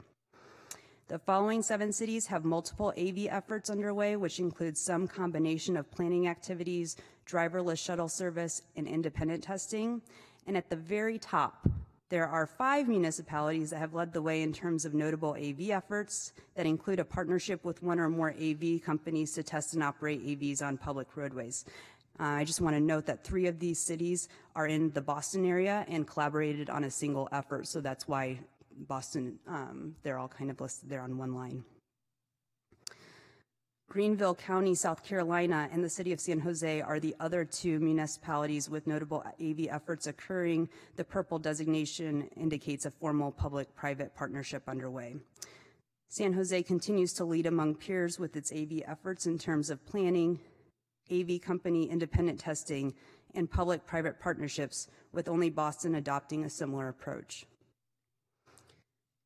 As we look toward the future, DOT staff remains committed to aligning AV efforts with broader transportation goals, as well as making the city a desirable place for AV companies to develop and test their technology. Staff has classified the work ahead into 2 categories. The first is in relation to our current AV efforts, and the latter builds off of this work to further accelerate the development, testing, and implementation of AV in San Jose. Staff will continue to demonstrate leadership in the AV space through its 2 AV pilot projects in progress by continuing to play a leadership role at the local, state, and national levels in AV policy, standards, and best practices, by continuing to monitor and learn from other AV efforts occurring across the country, and continuing to develop the city's access and mobility plan that further addresses how AVs will support our broader city plans and goals. With the rapid pace of AV testing, deployment, and implementation, staff acknowledges that simply continuing current efforts is not enough. Therefore, in 2019, DOT will be ramping up its efforts through a series of strategies to retain the leadership necessary in this space. These key strategies include proactively identifying and engaging with companies that are in the best position to benefit from a partnership with the city. Staff will develop and implement a method to gather and categorize current efforts underway with each of the AV companies that are permitted within the state of California. After categorizing these efforts, staff intends on concentrating on companies that are in development and early testing stages of their AV testing, ensuring that the benefits of partnering with the city early can fully be realized. The next is identifying and leveraging opportunities that provide digital information that is necessary for AV testing and deployment. So one example of this includes high-definition maps, which is foundational to the development and testing of AVs. Staff will explore opportunities for funding and partnerships with various companies who may be interested in providing digital mapping data for the use of AVs. Next is exploring opportunities to capitalize on the city's advanced traffic signal management system and our smart cities capabilities. Many companies in the early testing and development stages can benefit from the city's traffic signal phase and timing data, which can offer a layer of safety redundancy. Staff intends on exploring grants and other opportunities to enhance infrastructure and to make it more available for use. And finally, collaborate with other agencies to create cross-jurisdictional testing and deployment opportunities. Eventually, our autonomous vehicles will need to travel between jurisdictions regardless of different infrastructure among them. Staff will look to engage neighboring jurisdictions and other local agencies to provide early opportunities for cross-jurisdictional AV testing and deployment. In conclusion, I want to acknowledge Shireen Shantosham and the Mayor's Office of Technology and Innovation, the Office of Civic Innovation, DOT Planning and Operations staff, Valley Transportation Authority, and our partners at Mercedes-Benz, Bosch, and Daimler for their support as we move towards an autonomous future. Specifically, I would like to formally recognize Kevin O'Connor, the Assistant Director of the Department of Transportation, who has truly served as a guiding light for this initiative. That wasn't in there.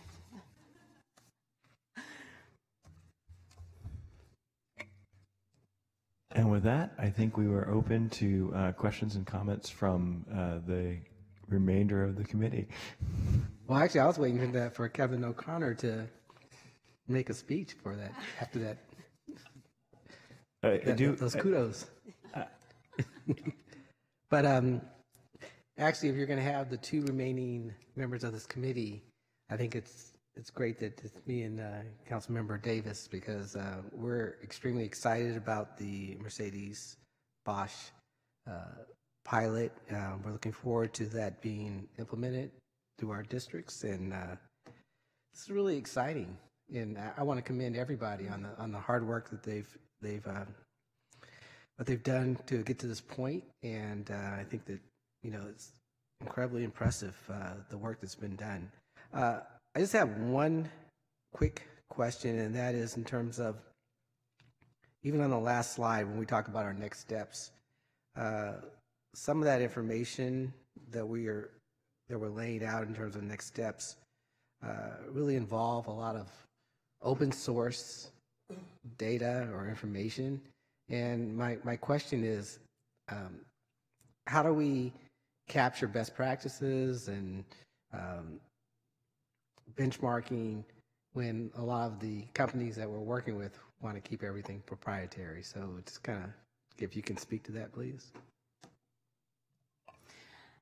That's an excellent question, Mr. Chair. One of the things that I have found in communicating with a lot of these companies is that they are not necessarily so closed in trying to find solutions on being transparent on where the technology is. And if you ask the right questions and work in a way that shows that you want to be a partner in the space and use the data for good to really build something together, they're a lot more forthcoming, which has really provided us with those best practices. Along with that, we see some gaps, right, where we can really provide value to companies or even to our own city. An example is that, for our police, for example, whether a company is working with us or not, they should have access to a 24-hour phone line in case one of these vehicles is involved in a collision. And so just starting with asking those types of questions, kind of gets companies to think outside of everything is proprietary and that there is information that can be shared that can be mutually beneficial. Are there any entities or agencies or private sector entities that are houses for this kind of information that the cities or companies or anybody else can go to, or is it typically kept in silos in terms of each individual city or company, or would have that information? Yeah, It depends on what data sets you're talking about. Some of this, I mean, really, this is bleeding edge stuff. So a lot of those types of, kind of sharing standards and those types of things are not being shared yet. We anticipate that at some point they will be. For example, I'm going to use the map example. A shared map between different companies. Why doesn't that exist? Well, that's a space that we're interested in getting into. Is there an opportunity to have a shared map so that every company's not making their own? To me, that kind of makes sense because it's the same, Right. But no, there has not been a standard adopted that way. And then for example, I'm going to go back to that point that I made with the 24-hour number line. That's just kind of us going, hey, we should have this, and then creating it. And sure, we could share it with other folks that, like some of our colleagues in other agencies to kind of start standardizing some of these best practices. But in terms of does it exist, not really. That's fair enough. We're trying to make it. Okay. If I might also add, Kevin O'Connor, Assistant Director of Transportation, what Jill had mentioned in her presentation about, the DOT here in San Jose kind of leading some efforts. Certainly the work that we're doing with other large cities in California around data sharing and trying to create those standards and those warehouses across jurisdictions is something that I think is important. And our division manager right now over our transportation planning division, Ramses Madhu, is leading a group of cities in that very same thing, just trying to define what data we need, how we go about sharing it better, making it available to more users. Great. Well, thank you very much, and thank you, Jill, for the outstanding job that you're doing, as well as you, Kevin, and Kip, and the whole team. So we have a speaker on this, Blair Beekman.